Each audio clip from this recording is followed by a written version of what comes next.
Hello everyone. Welcome to the What If Anime YouTube channel. Today, we are diving into an exciting new story that will take your imagination to the next level. Let's get started. What if Naruto was trained in the Anbu instead of the academy? Part 1. Sarutobi's office, moments after Mizuki's defeat.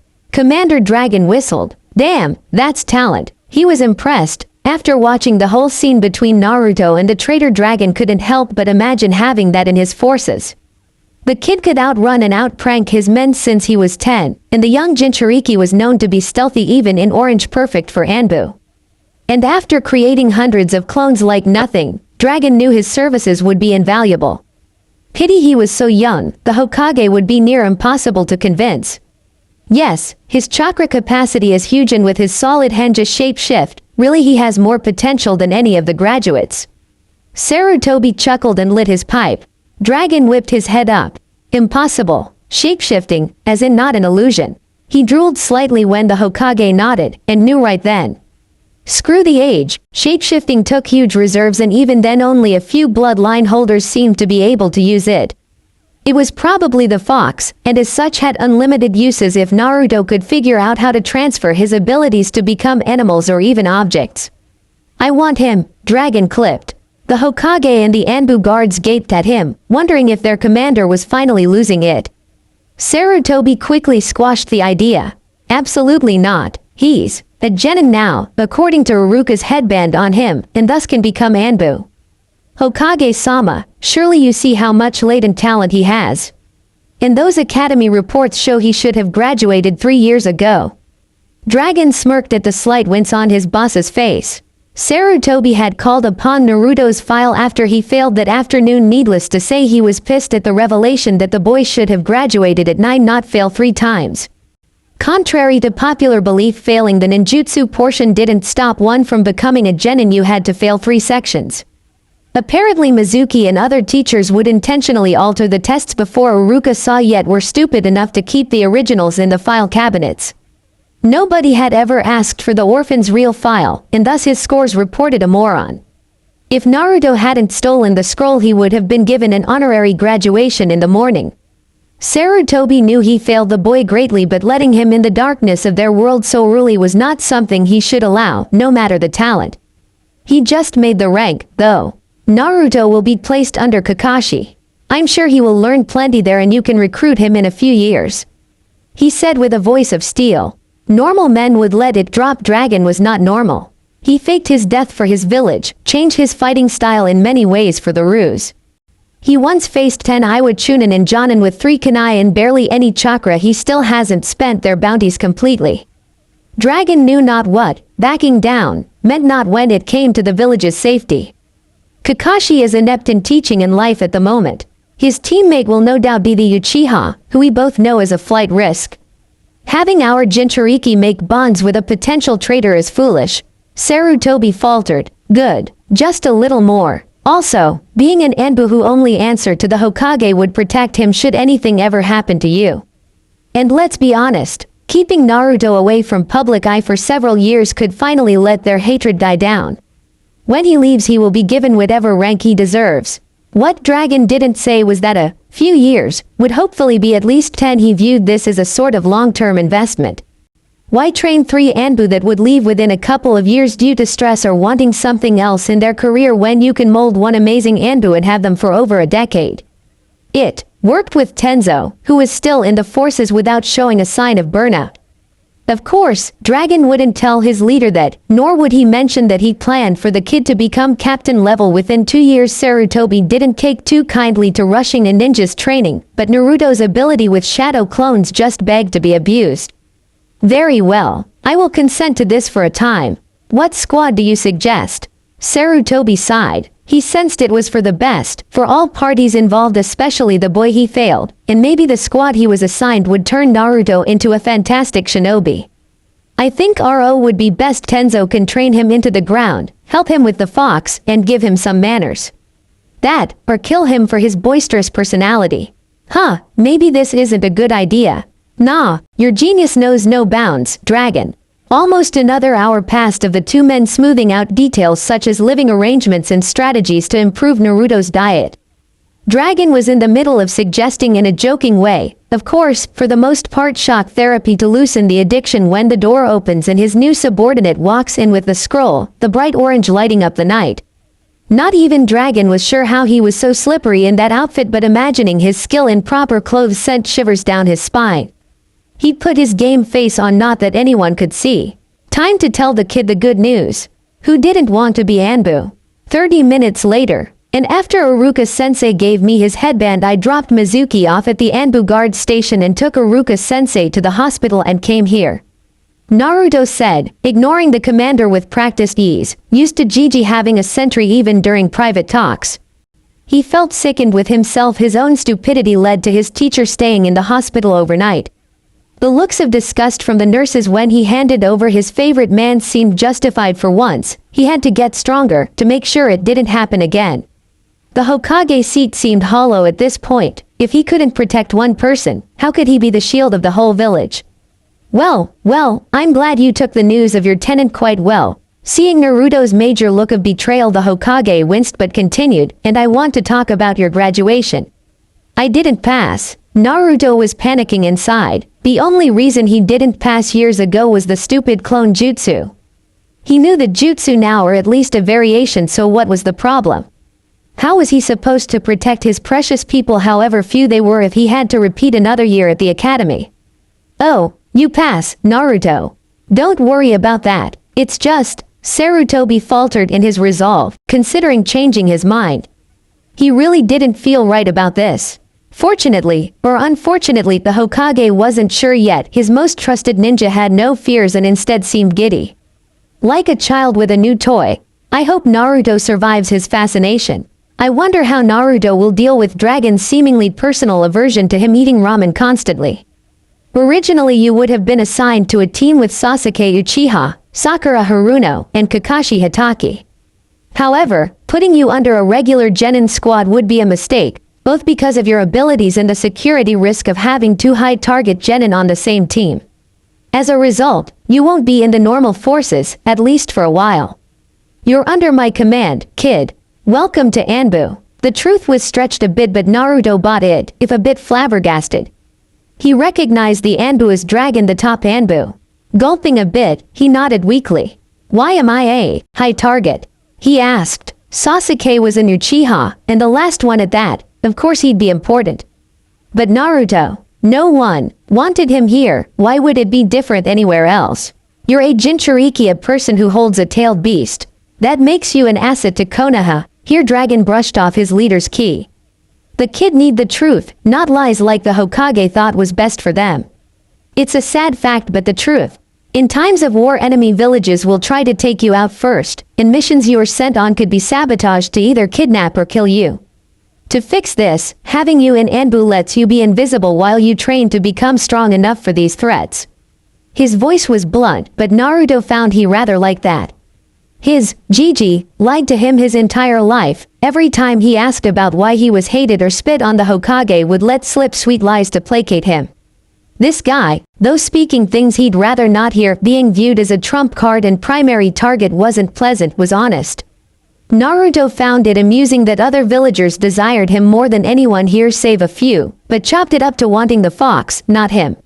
What Commander Dragon should have said, Naruto, is that the shadows are safer for a few years. It is my fault for not ensuring you received proper training from your first day at the academy like the other Jinchuriki do. In Anbu I am able to fix my mistake. If you wish to leave the forces after you become Jonin level, then at that time you can. Sarutobi smiled at his surrogate grandson. That smile fell when Naruto bowed a bit stiffly. Understood, Hokage-sama. I am ready for my first post. Naruto wasn't sure how he felt at the Hokage, but he knew the leader screwed him over. From the sounds of things, he should have been trained or at least told of his burden, not kept in the dark. Normally he would just brush the incident under the rug, but this time his mouth wouldn't let the easy forgiveness come out. Sarutobi knew he screwed up. Losing Naruto's affectionate nickname coupled with the barely held contempt means he lost his respect and trust. Besides being a personal issue, the Jinchuriki had to stay loyal to the reigning Hokage to keep political power in check. He had to gain his trust back. I'll make it up to you, Naruto. I promise. Dragon seemed pleased by Naruto's acceptance. If the kid refused or threw a fit, he would have been hard-pressed to have the Hokage's backing. From his files, Naruto wouldn't have done so, but the possibility was always there. "Come with me, Naruto. The men are ready for the bonfire." He rubbed his hands together. Something they've wanted to do for years was finally coming to pass. Every Anbu assigned to Orange Duty had fantasies about what was about to happen. Naruto blinked at the comment and dark chuckles from around him. "The bonfire," he squeaked. "They couldn't mean that, could they? Of your jumpsuits. Don't worry, you'll be issued enough uniforms and off-duty clothes at HQ." "No," was heard all through the village as Naruto's cries of anguish echoed. Anbu HQ. Naruto gulped as he followed Dragon through the dark hallways that smelled faintly of blood. At the quartermaster, Naruto had signed his life away in blood, promising at least 7 years and less debilitating injuries or specific recommendations from the Hokage. He looked at the uniform given to him, a size extra small Anbu gear set in his arms, the mask looking up at him. It was supposed to be a mouse, its red whisker marks and black nose marking staring up at him, but the features were too vague in his opinion. Naruto's nerves were on high alert still. He was even too nervous to care much about the obvious jab to his height and immaturity. Soon they reached the locker rooms. "Locker 123 is yours, Mouse.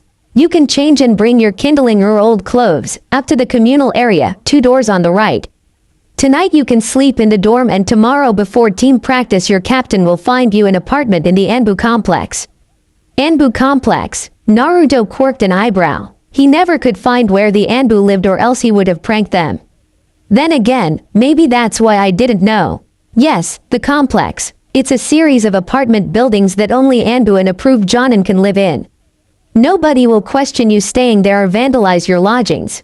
Oh, and I have no say in what you do in your free time, but I feel the need to remind you that pranking high-level ninjas when you live next door could be considered a hazard to your health. Dragon replied smoothly. Somehow Naruto could tell the man enjoyed messing with his head. "All right, I'll keep that in mind, Dragon-sama," he said with the right suffix. On the way to HQ, Naruto attempted a nickname and found out what flying 30 feet felt like. Then Naruto processed what he heard. There goes his epic plans for off-duty mischief. "Glad to hear you agree. Now, put on your uniform. Masks are to be worn on duty at all times outside the base, but you can leave it on your belt in HQ." "What about you?" Naruto asked. They were in HQ, but Dragon still wore his thick cloak and mask. "I'm the commander, Mouse. I'm never off duty, and my identity is an S-class secret even from my subordinates." With that, his new leader walked stiffly out, signaling the end of discussion. 10 minutes later, Naruto walked into the common room, mask clipped to his belt, idly rubbing his Anbu tattoo. Inside, 40 on and off-duty Anbu were gathered around his piles of clothes. Snacks were passed around and cameras were out at the ready. Everything looked oddly normal, considering these were the elite. And I'm one of them, even if I don't deserve to be. Yet, but soon, I'll prove I can be useful. A man with a faceplate headband and fish eyes spotted him from a circle of chattering agents. He beckons Naruto over. "Welcome, Naruto, mask name Mouse. I am your captain, Tenzo. On missions you will call me Tiger.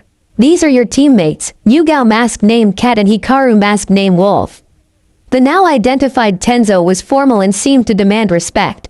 Naruto, still not feeling back to normal after his revelation that he wasn't a kick-ass ninja, yet responded in a very un-Naruto-like way. "Thank you, Captain. I am sorry if my lack of skills causes you trouble." Naruto attempted his best respectful voice, knowing the childishness wouldn't be appreciated. The others with Tenzo were slightly shocked by the quiet and polite reply. The Naruto they all knew from childhood pranks would have shouted something along the lines of how awesome he was and dreamed to be Hokage, not apologize for his obvious weakness. Hikaru, known as one of the avid supporters of Naruto's epic escapades and personality, decides his new teammate needed to lighten up or become a mini Kakashi. He flips his long brown hair, giving his new Kahai a light Hyuga smirk. "Oi, Chibi, what's a skort like you doing on Team RO?" Honestly, Hikaru was looking forward to having the blonde as his squad mate. He himself was an avid joke enthusiast, not on the clock, of course. He felt that Naruto just needed a nudge. After all that happened, Mizuki had already had many visitors after news spread of his attempts to kill Naruto. Naruto brew a tick mark. Who you calling a chibi?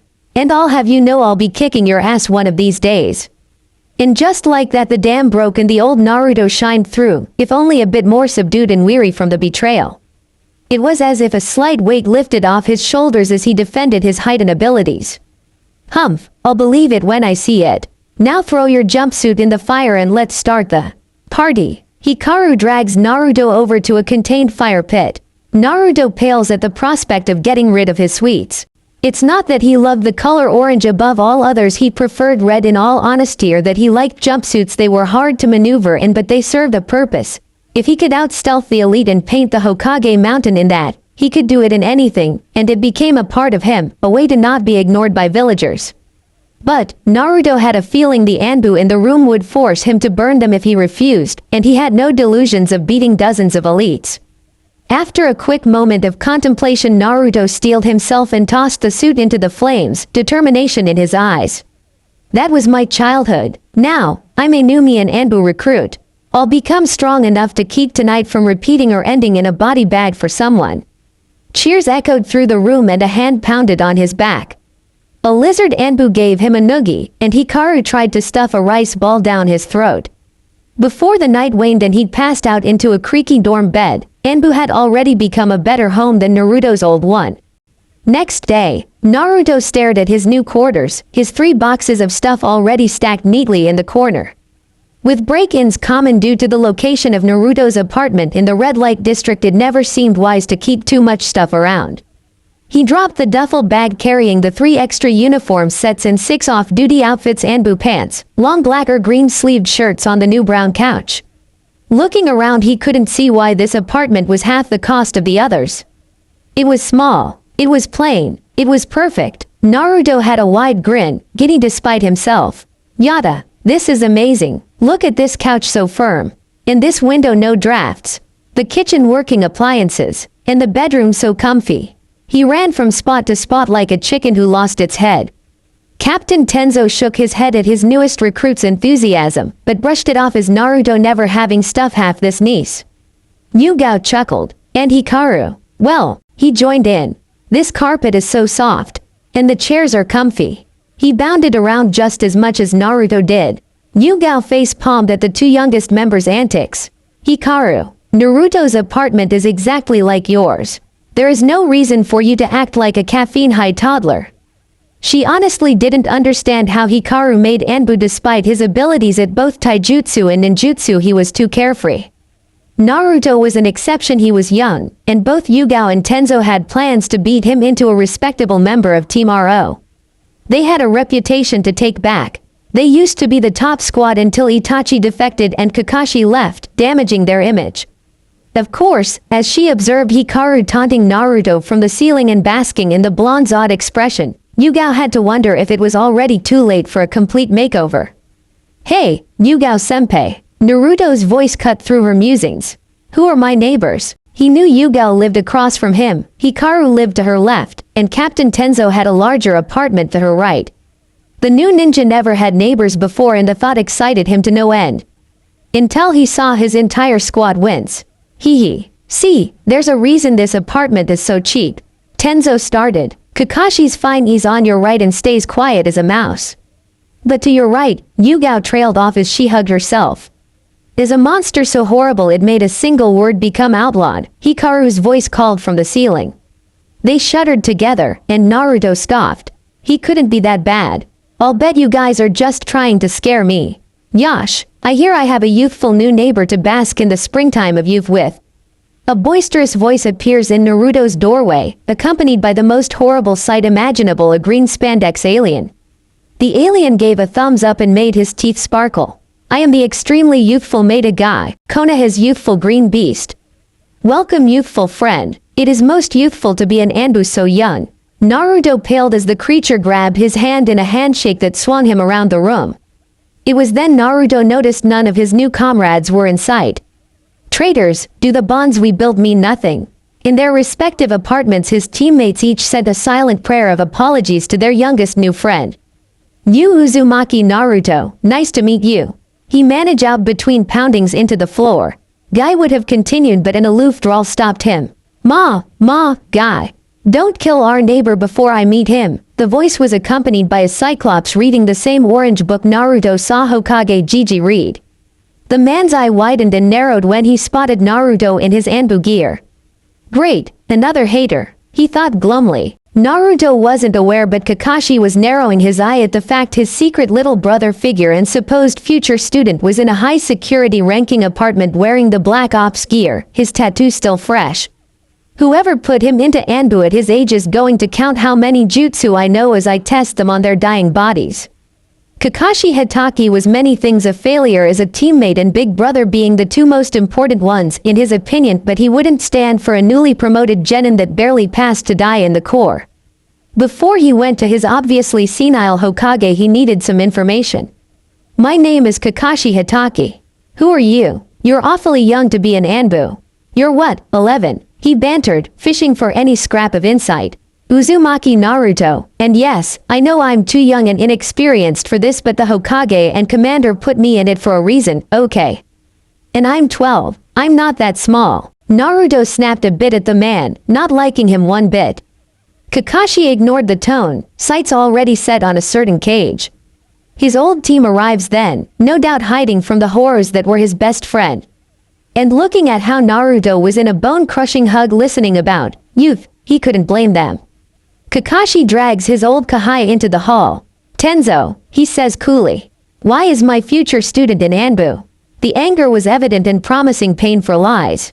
Tenzo met his gaze evenly. Senpai, you will have to take that up with the Hokage. As far as I know, Naruto was put onto my squad for his potential as both an ninjutsu specialist and tracking traps master with his shadow clones. And no offense, but you've never shown interest in him before.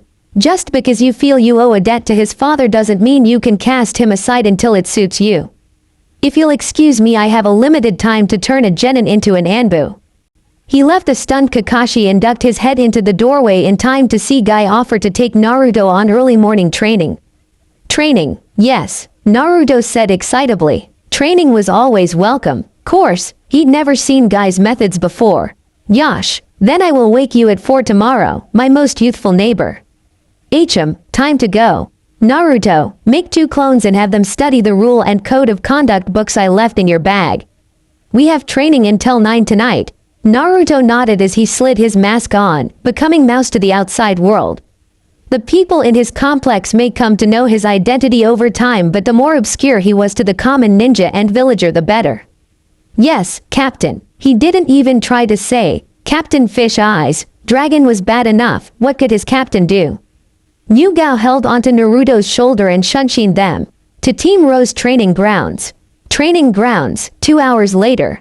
Naruto was working on katas in slow motion with Tenzo while 10 clones worked on tree climbing under Yugao's gaze, and Hikaru taught another 10 clones the Shuriken Shadow Clone Jutsu. As he focused on the forms Tenzo brought to light his situation. We have 4 weeks of uninterrupted training. Every day from 6 am after Guy till 9 at night I will work you to the bone. In this first week we will work on solidifying your basics and hopefully have you master both the Shuriken Shadow Clone and the tree climbing. Like all Anbu, in this time the Kawarimi will become seal-less and instantaneous, as it is the jutsu that has saved more ninjas than any other jutsu or tool. After that, water walking, shunshin, kenjutsu, and an elemental attack will be introduced. You will also have memorized the Anbu signs and rule book in this time, as well as the map of the Land of Fire. I can already do Kawarimi without seals. Naruto looked away in embarrassment as Tenzo gaped at him. Show me, he ordered. Naruto wouldn't lie, but Tenzo had trouble believing that the boy could learn to use the jutsu to that level without help, no matter how wrong his records were. Naruto instantly replaced himself with his backpack about 100 feet away. I had nothing better to do last summer and read in a book about how getting Kawarimi to be seal-less was a chakra control exercise. I thought it would help my clones. Naruto didn't mention he took 7 months of practicing every day to do so. Well, good work. Then we will replace that time with hand speed practice in general and battle experience with the Kawarimi. What happens after that? A month of training won't make me ready for missions. Naruto scowled as Tenzo wrapped his arm with a twig to correct his elbow height for a grapple move. After that, our team will take guard and patrol missions of non-essential areas for another 2 months to solidify teamwork. During this grace period your speed, dodging, taijutsu and kenjutsu skills will continue to be worked into something passable and the corpse trap specialist will begin improving your repertoire in the art. I left space throughout these 3 months for 2 hours in the evening for you to learn another skill of either fuinjutsu, more ninjutsu, or additional weaponry. Which do you prefer? Naruto thought for a moment. More ninjutsu sounded fun, but to be honest, Tenzo explained his control needed a lot of improvement before more jutsu than the ones planned could be learned, so that was out. Weaponry was necessary, but he already had 3 hours dedicated to it 6 days a week. Any more throwing or sword practice shouldn't be needed. That left fuinjutsu, sealing. I choose fuinjutsu, Captain, Naruto said finally in a small voice, remembering the rule of, while on duty or training, quiet and serious. Tenzo nodded in approval at both his answer and the volume. Good choice, Mouse. I don't know more than the basics, but I have a feeling even without help you'll find the art to be easy, he said knowingly. Naruto narrowed his eyes slightly and prepped to grill his captain on the subject when Tenzo cut off his intake of air. 10-minute break. I believe it's time we actually introduce ourselves besides names. The 4 ninjas sat in a circle while clones continue their work, masks off in the grass. I know we haven't really had the chance yet, but let's do proper introductions. Say your likes, dislikes, hobbies, and dreams. I will start. My name is Tenzo. I like Konoha, tea ceremonies, nature, and reading architecture books. I don't like traitors, those who harm nature, and loud people. Here Naruto winced. He was much quieter already, but he didn't want to make his captain mad. I am busy as captain of Team RO, but a hobby would be gardening. My dream is make Konoha strong and help you all become stronger. Yugao went next. Yugao Azuki. I like my boyfriend Hayate, Konoha, Dango, and swords.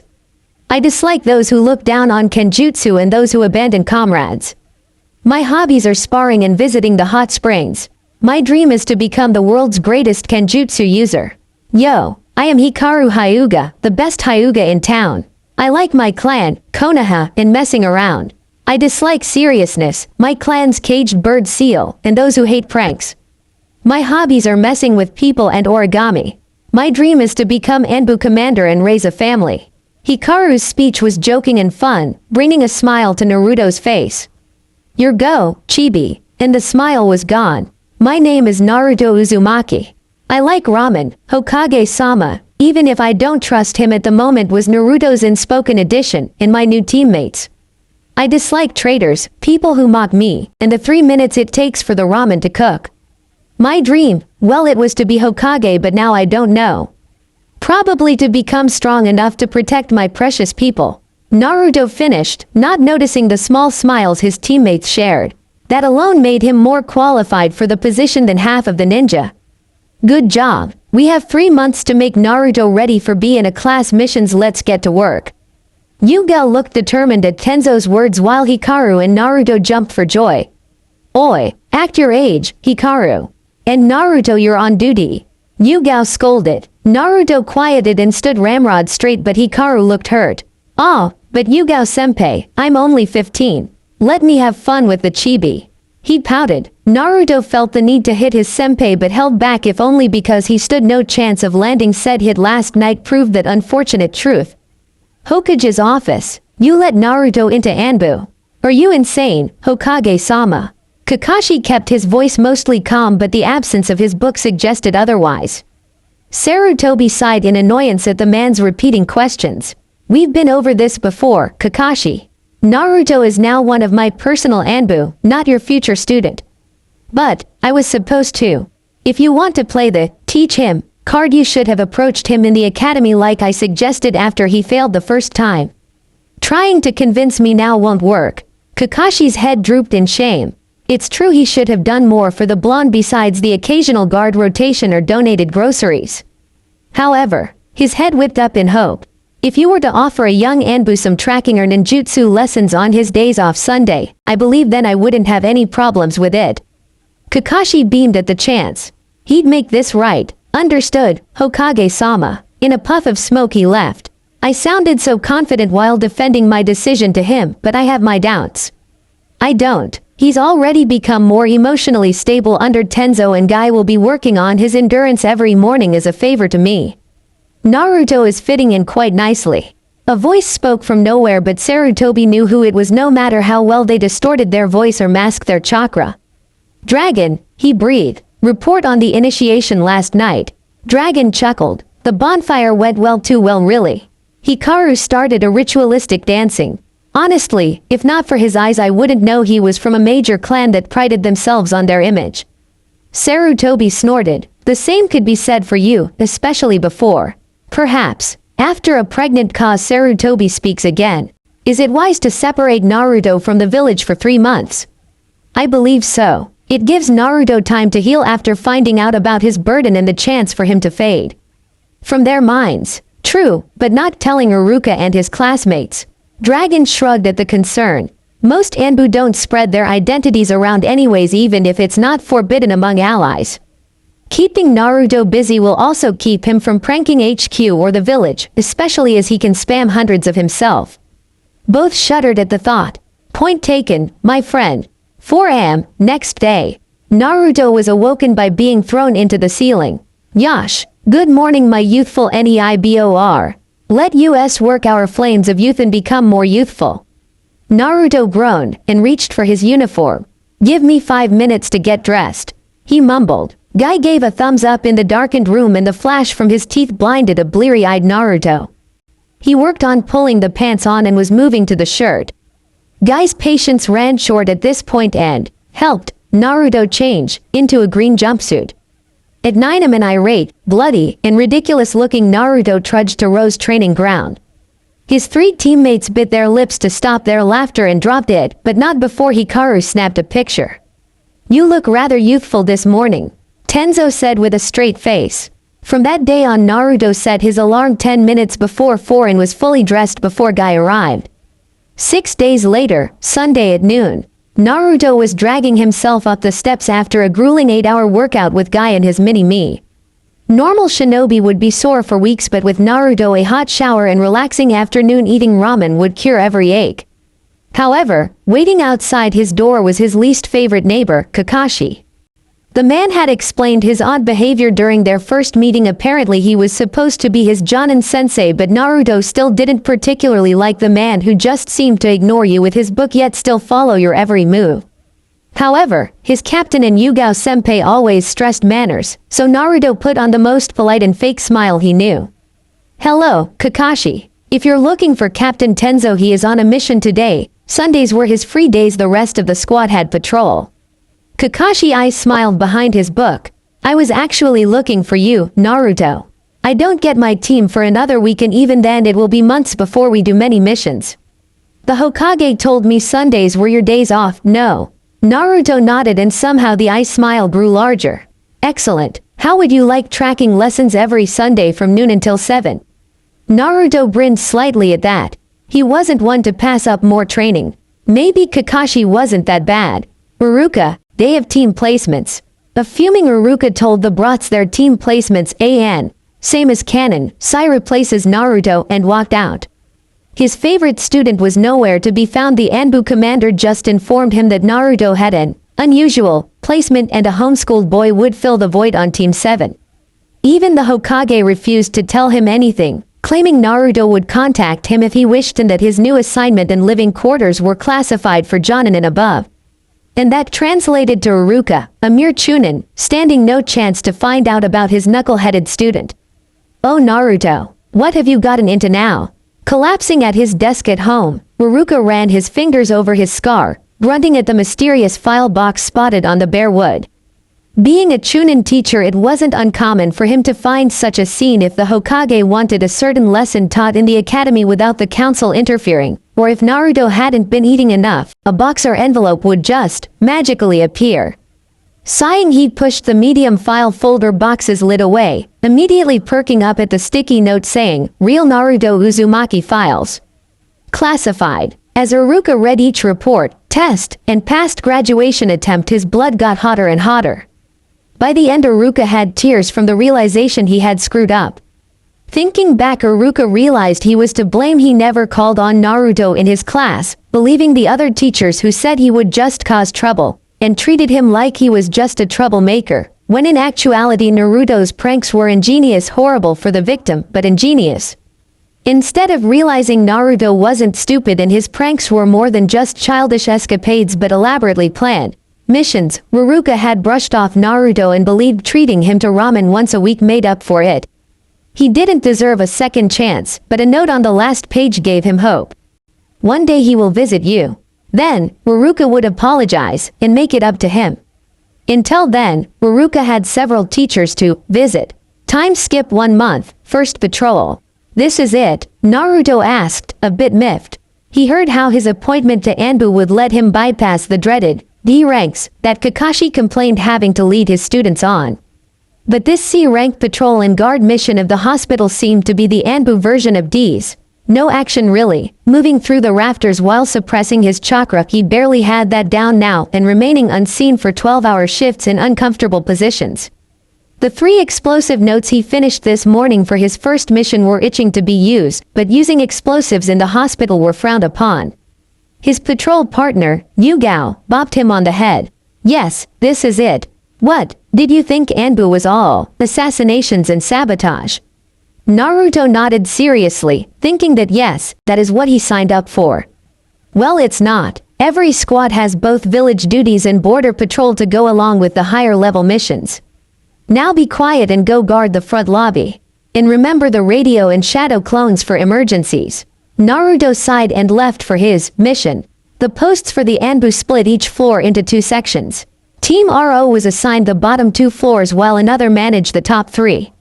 From his perch Naruto had a front row seat to all the hospital drama. It was horribly boring, but a difficult man at the desk looked promising. Sir, please calm down. I will not calm down. Not until you take me to my son. A simple C rank to River, they say. Simple my ass, he's been in heart surgery for 6 hours. A burly civilian waved his fist in a threatening manner, and the nurse gave the signal for his intervention. Code anger, Naruto whispered into the headset. Code anger translated into a civilian on the verge of physical violence. Appearing between the Mednin and the red-faced father, Naruto said the rehearsed lines Captain Tenzo drilled into his head the past 2 days. Sir, my apologies for any trouble, but the healers are doing their best.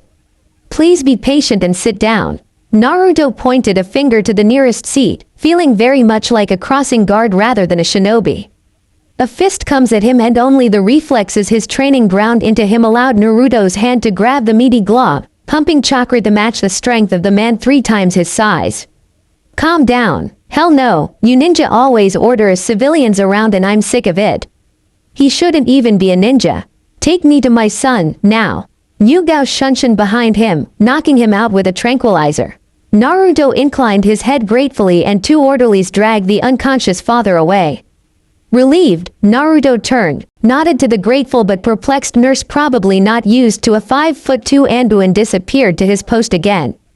Good work, Mouse, Yugao's voice praised from the headset. Naruto smiled slightly. Maybe guard posts weren't so bad. Sunday, Training Field 7.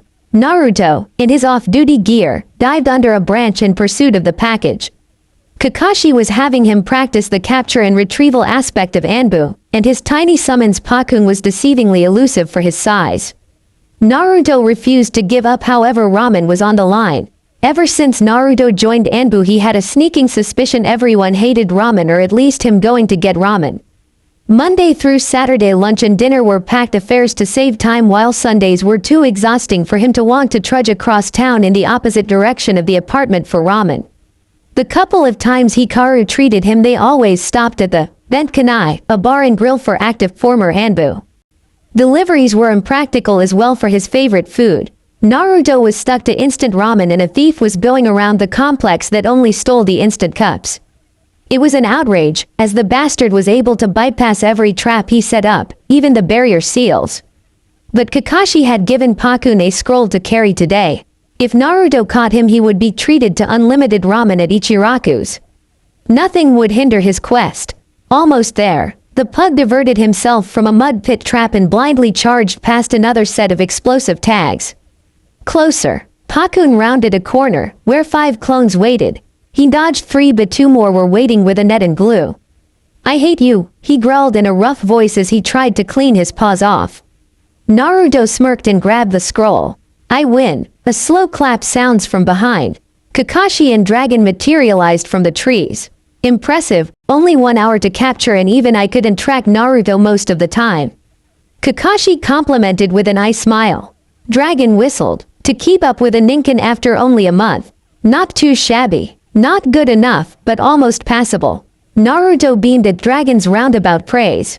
Dragon was harsh at times by monthly inter-squad training he led still left bruises on Naruto's spleen, but he was fair.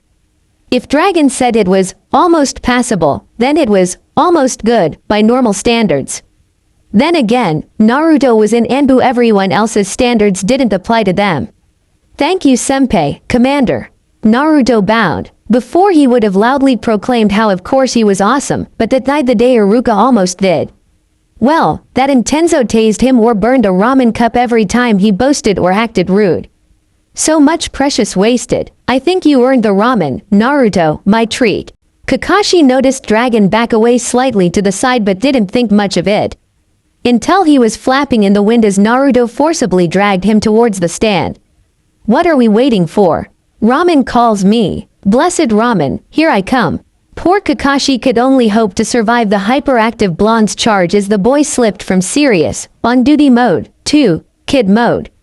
Ramen stand. Kakashi was regaining conciseness in time to see Naruto devour his 17th bowl. Keep them coming, Chuki. Kakashi senpai is paying. Naruto cheered. Chuki chuckled, glad his favorite blonde was back, his stand needed the money. Naruto, where have you been for a month? Even your apartment was cleaned out. Ayame swatted Naruto with her tail to gain his attention. Seeing the red aura surround his big sister, he gulped. Well, Ayame, I passed and am now a part of a special assignment for the Hokage, Kakashi interjected. Anbu weren't really supposed to advertise their status, those that figured it out, fine. Otherwise, need to know only. He shoots Naruto a meaningful look, at which point the blonde nods. Yeah, a special assignment. Ninja stuff, can't talk about it. He grinned at her and she relaxed. Oh ho ho, that must mean you're closer to being Hokage. Right Naruto, and where's your headband? She smiled brightly, as did Chuki. Naruto frowned slightly, and their smiles turned to confusion. Haha, see, I don't really want to be Hokage anymore. The paperwork, council's too much work for an awesome ninja like me. He said cheekily, only to yelp when, despite his captain being on a mission, the jolt shoots up his spine for every bragging word he spoke. Oh, and I'm trying to keep my passing status a secret, so if you could not say anything please. Father and daughter softened their eyes and nod, understanding. Kakashi was somewhat shocked at Naruto's lifelong ambition changing but realized he shouldn't be. It was common knowledge in the Jonin and Anbu circles that the third and Naruto had a sort of falling out after Naruto learned of his tenant. Since that night the Hokage looked even older than normal and cringed every time he gazed at the pictures of a younger, smiling Naruto wearing his hat. Rumor was the boy had even taken to calling the Hokage by his proper name, scaring many. If Naruto called someone by their proper title and they never had a Naru nickname, then Naruto respected them as a person and authority figure. An example of this would be Iruka or Kakashi, neither ever receiving a playful butchering. But, if Naruto gave someone a personalized nickname and said person betrayed him enough to lose said nickname, it was the equivalent to being spit in the face and peed on by Naruto. So much like his mother. Oh, then what is your dream, oh awesome ninja? Ayame giggled, breaking Kakashi out of his musings. To be strong enough to protect those precious to me. And maybe get a ninja animal. He added absent-mindedly. Kakashi perked at this. A ninja animal? What kind? Was his little brother trying to emulate him, to become a dog summoner? If so, Kakashi's private dreams of his own mini-me would be realized. He could rub it into guy that his look-alike lived next door. Yeah, a cat, though ninja cats cost the pay of an S-ranked mission, so it will take about a year before I can afford one. Still, cats are so cool. And there goes that dream, for cats were the opposite of Kakashi's, hip and cool. Unless, say, Naruto. Try this on. Naruto slurps a noodle and grabs the cloth shoved his way. Mask. Naruto was hesitant, it almost felt like Kakashi wanted a clone, but surely the man wasn't that desperate to one-up guy, was he? Kakashi I smiled. Just try it on, okay? It makes you look cool. He shrugs and slides it over his face. Iyame pulls out a hand mirror and lets him look. He had to admit, he did look cool. I like it, Naruto says after a minute more of admiring himself. Kakashi's eye smile somehow got larger. Good, good. Phase 1 complete, he muttered, too low for Naruto to hear. Within a year Naruto would have a dog, not some smelly cat. Well, I have to get going, early training tomorrow and we'll patrol. Naruto slid out from the bar and bolted across the rooftops at speeds unheard of for a fresh graduate. Kakashi couldn't be prouder as his sensei's son already resembled a well-trained shinobi. A cough brings Kakashi back to the ramen bar and he blanches at the bill. F57 bowels. Chuki cackled and had dollar signs at the money he just made. 6 weeks later, Hiruzen puffed on his pipe, groaning at his Jonin's stupidity. A simple C rank turned into A, B, or a rank 1 after the group was attacked by the Demon Brothers, missing ninja from Kiri. Normally the procedure was to kill missing ninja and take their bounties, as interrogating every renegade genin and chunin wasted resources. But these two were from the Bloody Mist, an island nation so tight-lipped even Jiraiya had yet to get reliable intel on the smallest of the great 5 years, and these demon brothers had only defected 13 months ago. Get me Team RO, he spoke to what appeared to be thin air. Time for Naruto to experience his first pickup mission. If only Kakashi hadn't insisted his team would continue the mission. With or without backup, no one could be spared for that long. But Sarutobi couldn't justify forcing them to return without the village looking weak. It had to be the commanding officer's call. And Team 7's leader believed putting it to a vote. What is this, a council meeting? Why can't all my shinobi be like my Anbu? 6 hours later, Team RO barely touched the branches, they went so fast. Naruto was forced to use his chakra to keep the whiplash from yanking his cloak's hood down. The mission wasn't urgent, but their captain wished to test their speed and agility after not being outside the village for weeks, in Naruto's case, ever. The verdict: Naruto held them up. 5-minute break, eat and drink, Tenzo signed. Rule 12 of Anbu mission parameters stated talking out loud was forbidden unless absolutely necessary. Yes, Captain, they signed back. Sorry for holding you guys back, Naruto bowed his head in shame. For all his speed, it would still take months before he could match his teammates in their ridiculous travel pace. Do not apologize, Mouse. When we get back up, agility and speed practice, Tenzo assured him. By New Year you will be quicker than Wolf. Said Wolf scoffed silently at this. He was the second fastest among them without chakra.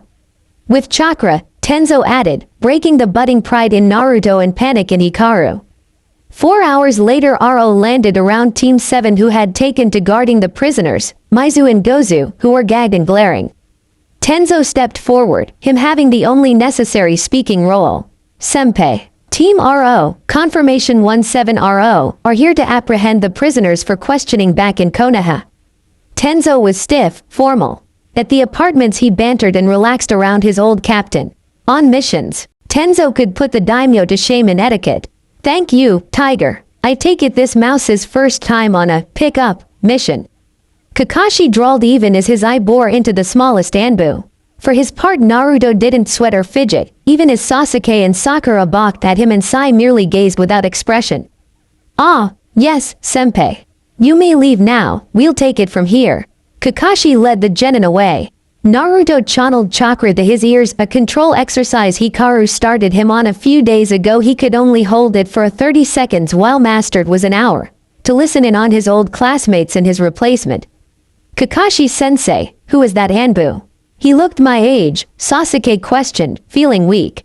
Ah, Sasuke. You will find there are shinobi younger than you 3 but stronger than I am. Age is inconsequential to shinobi. To be a ninja is to negate any obstacle one has, such as being too old or too small. Kakashi hid his smile as he imagined Naruto bristling at the comment. Naruto cut the chakra off and did in fact bristle for a moment until Tenzo brought him back. Mouse, we will taking them back using the long method instead of sealing scrolls to get you used to it and for sleep deprivation training. Naruto nodded and everyone winced slightly. The long method involved locking their chakra up and binding them after checking for weapons. It would be a grueling 20-hour light jog. Come over here and draw the seals on them. I'll check them before you activate them to prevent an explosion. Naruto worked carefully, ignoring the two missing ninjas' fearful and hate-filled eyes. Within half an hour and a lesson on a new knot, Team RO was off. Naruto stumbled, bleary-eyed and dirty, into his room. Not bothering to take his uniform off, he plank fell into bed. Guy and Kakashi were both on missions and his team was off until tomorrow night. All was good, he could sleep. As he drifted off, Naruto considered what bad karma he had to have been given Tenzo as a captain on the mission. For the entirety of the 21 hours, Naruto was forced to be in the middle to clutch the prisoner's rope and strengthen it with chakra, the easy job. Until Tenzo decided he also had to work on point balancing with one hand while reciting the advanced theory of hand signs, all 12 of them, and the history behind them. Anytime he messed up either task, Naruto had to restart. Needless to say, it was tedious, and by the end his team was prepared to suppress him if he tapped into the QB chakra for the first time. His frustration was palatable. All that was behind him though now, and Naruto was free of sadistic sensei until tomorrow night for hospital patrol. Week later, and that's all the intel we have. The goal is to bring back Ryuga alive for interrogation. Dragon barked. Naruto and his team were kneeled in the commander's dim office, being given their first A-ranked mission since Naruto joined. Tenzo hadn't wanted this. He and the Hokage hoped to keep Naruto close for at least another month, but the village's safety came first, and Naruto's abilities made RO the best squad to track down the traitor before he reached Rice. Even if none of them were fresh, Ryuga Yushi, a slightly above average chunin, 22 years old, received a field promotion 3 years prior for his contributions in the Barrier Corps, but most of his colleagues couldn't name a single thing about him except he was a diligent worker. As they set out through the North Gate, Naruto couldn't help but notice nothing pointed to traitorous activities. Ryuga was just so average. That's what makes him the perfect spy. Yugao signed. Naruto cocked his head, being mediocre in every way. Exactly. No ninja is able to remain so completely under the radar. If you ever find someone that has no life, hobby, quirk, or bad days, they're up to something. She explained. Now's 200 clones, send out in pairs. When they find the trail, tell us. Tenzo ordered, deadly serious, as was Hikaru. Ryuga defected last night around midnight after his superior opened a loyalty investigation on him. It was now 7 m. He was part of the barrier team. The safety of Konoha rested on their shoulders. It only took 30 minutes for the trail to be found. Ryuga's chakra signature had been tagged leaving the barrier in the direction to Rice, and the man wasn't well versed in track evasion, making it child's play for Naruto. Now they were approaching the valley of the end, the border between the two countries. If he goes over border, permission to pursue? Yugao asks as they gain on him, Naruto clones and Hikaru disabling the few traps set up. Yes, but once we set over the border, if we are captured or killed, we will be labeled missing ninja to keep Konoha from the backlash. That put a heavy silence on the group. There was only 2 reasons that directive would be made. The first is that the target belongs to said nation, and the other was the nation had a hidden village, meaning conducting missions and not just passing through on their land was equivalent to openly declaring war. Somehow, in the recent past, Rice had started their own village, and it was on Konoha's doorstep. Ryuga was close, he just made it past the valley. In his hands were the plans for Konoha's barrier points necessary for Orochimaru-sama's plan during the Chunin exams. The original plan was for Ryuga to send the scroll with Kabuto next week, but the loyalty investigation changed everything. Ryuga was headed towards a better life, one where his true talent would be recognized, not stunted because he wasn't some big-shot name. He hated pretending to be weak in Odo. He was a Jonin, not a pitiful Chunin. They would see, Konoha would realize their mistake soon. Ryuga Yushi, surrender yourself, you're surrounded.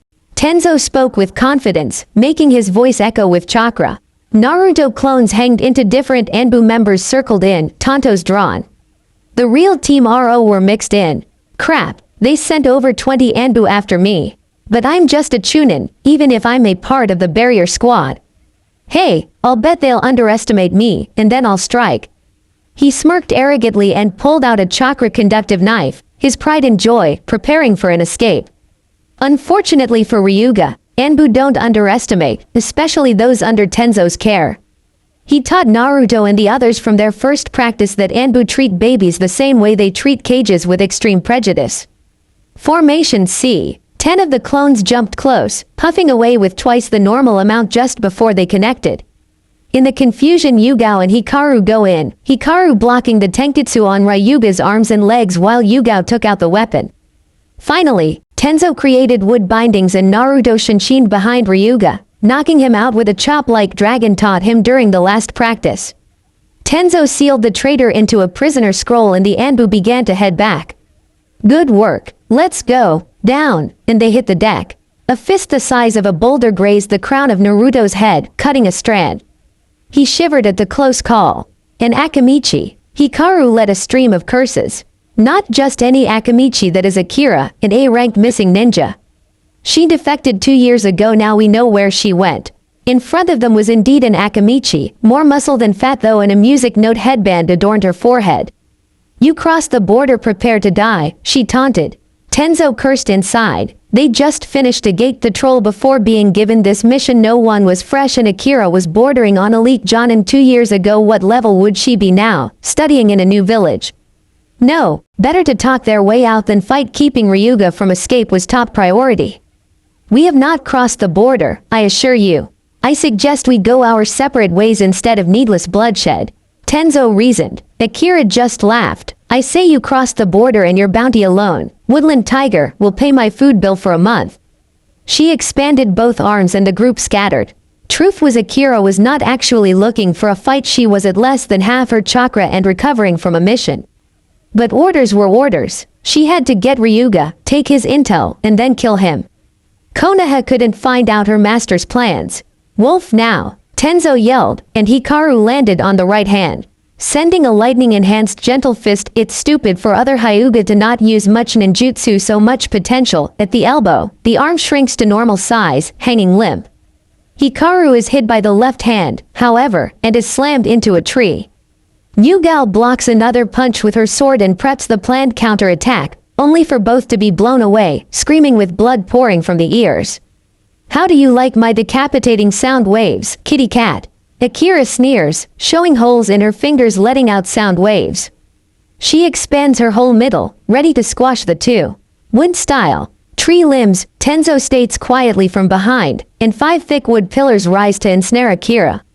Meanwhile, Naruto and 2 clones pick up the unconscious Yugao and Hikaru, taking them back to Konoha's side, but not before receiving a burst eardrum from a disrupted sound wave. Like this can hold me. Partial. Expansion jutsu. And 1 finger from the non-blocked hand enlarged, sending Tenzo into a tree with a sickening thud. Tenzo bursts into wood, and the real one rises out of the ground. Sound waves tear his armor apart, giving him deep lacerations in the torso. Take that, you bastard, she ground out. Akira had let loose the last of her chakra, and the wood bindings drained the rest away. She struggled to stay awake but smirked, wanting to go out with a bang. Tenzo sees this and finishes with the plan. Now, mouse, Tenzo shouts as he slumps against a tree. Naruto switches with the destroyed clone. 6 hand signs later and his second elemental jutsu impacts Akira's head. Wind style, Air Force palm, and a compressed vacuum of air fires into the woman's skull from his hand's center, blowing her brains out. Mission accomplished, Tenzo whispered and fell unconscious. Captain, Naruto was frantic. After sealing what was left of Akira Akamichi, he lugged his captain over his shoulder, balance broken from his burst eardrum. It takes almost 5 hours for Naruto and clones to reach the patrol near the gates. Immediately his team was taken to the Anbu hospital and Naruto was rushed into a meeting with the Hokage, commander, and Danzo after a quick healing session. Anbu, aged mouse, we are here to have an oral report on Ryuga's capture and apparent death, seeing as the scroll containing him was damaged beyond salvage when your captain, Tiger, was injured. The Hokage was brave. On one hand, Ryuga failed in handing over the information to whomever he was trying to, and an A-rank Rouge was taken out. On the other hand, they couldn't interrogate him, and both of the dead were damaged beyond a mind scan. A hollow victory, really. Hokage-sama, Team RO, after a 12-hour shift, was summoned to track down the traitor Ryubi. We set out from the north gate. Naruto took a deep breath as he completed his reported. His stomach churned as his superiors seemed to loom down on him. He followed orders to a T back up. Twice he saw an opportunity to jump in before the signal or to rescue injured parties, and twice he let the opportunity slip past because of orders. Yes, they won. And yes, everyone was expected to survive and be back on rotation in a week. I see you blaming yourself, Mouse. Dragon cut into his thoughts. You were not ready for this mission yet, but you performed it to a high standard. We lost a valuable source of intelligence, but we kept everyone alive. That is most important here. Ryuga didn't escape, marking this as a successful mission. Do not coddle the boy. The mission parameters were clearly to bring Ryuga back and keep him from any outside forces. They did that. Being alive was preferable, but be grateful our secrets weren't leaked. Sarutobi stopped Danzo from tearing Naruto down. The boy was tired, injured though he was mostly healed by now, and beating himself up over his inability to do more yet. Go rest, Mouse. You will spend the week under my tutelage until your squad is ready. Be at HQ tomorrow at 9. Oh, and the bounty will be split evenly between your squad. Dismissed. Naruto wordlessly disappeared in a shunshin, longing for his bed. You put the weapon in Anbu, but still you coddle him. For shame, Hiruzen. Danzo sneered as he hobbled out. That was his first kill, correct? Sarutobi asked with an eye roll after the elder left. Dragon nodded. Tomorrow it will hit him. After he is rested and settled, I'll give him the talk. Sarutobi closed his eyes, wishing he could be the one to give it, but knowing Naruto still hadn't completely forgiven him. Very well then. Sunday, 2 months later. You'll have to do better than that, Naruto said as he danced around the field, dodging Sasuke's endless stream of fireballs. It was funny outmaneuvering his former rival, but he also felt bored. Was he really Rookie of the Year? Sheesh, I could take him without my hands now. Naruto had spent a week being Dragon's training dummy disguised as actual teaching. Naruto had walked into the HQ training room sick to his stomach as he realized he killed someone. He looked at his hands in horror at what he did, until the commander cleared his throat. Dragon told him bluntly, "You kill, that's what a ninja does. You didn't enjoy it, that is good, that means you're human, but grow up. Killing and dying for the village is a part of our job. Now prepare yourself, your mind this week." And without another word, Naruto was sent flying with a punch. Hell Week had commenced. Dragon called it dodge and speed training. Naruto had called it being a dragon's Chutoi 101. That was 2 months ago, and since then his team had upped their training to prevent such a simple enemy outclassing them with an unexpected trick. Naruto used his reward money to bribe a medic Anbu in how to patch up wounds better. Tenzo almost died from blood loss, and Naruto apparently should have sutured the cuts and checked for concussion before moving any of them. The medic, another Hyuga, was pleased to see someone taking a further interest in first aid, as only captains had to take courses over it, and if the captain was out, many squads were screwed beyond the absolute basics, as competent combat medics numbered less than 10 in the entire village. The others were basically doctors with a little ninja training. Naruto wasn't able to learn medical ninjutsu, but within a few weeks he could stitch, cauterize, and brace to just below battlefield standards in speed and quality. Free bandit cleanups and a 2-week border assignment had forced Naruto to fully get over the killing as an absolute last resort feeling he had grown up with in the academy. Many shinobi in peacetime could find ways to just capture or evade targets and rarely had to end lives. Anbu wasn't like that. Though the force spent a large amount of time as silent watchers inside the walls, they got their hands dirtier than most. Naruto learned to accept it over time. It helped that Hikaru took it upon himself to force Naruto to find a hobby. A small plant now greeted him after work every day from the living room window. Today, Naruto had gone to the training grounds for his tracking lessons only to find Kakashi-senpai waiting with his genin team, a pale boy he'd never talked to before, smiling creepily at him. Sasuke had taken one look at his black outfit and mask and smirked. As he was off duty and planned to go out to eat afterwards, Naruto had left his headband and emergency uniform sealed in a scroll in his pocket. No one but the Hokage and those above Chunin rank had caught on that the demon became a shinobi. While not imperative for him to hide the fact, the promise of a ramen buffet from Tenzo if he managed to keep a low profile until the Chunin exams was plenty of motivation. Dobi, trying to copy a ninja since you couldn't be one.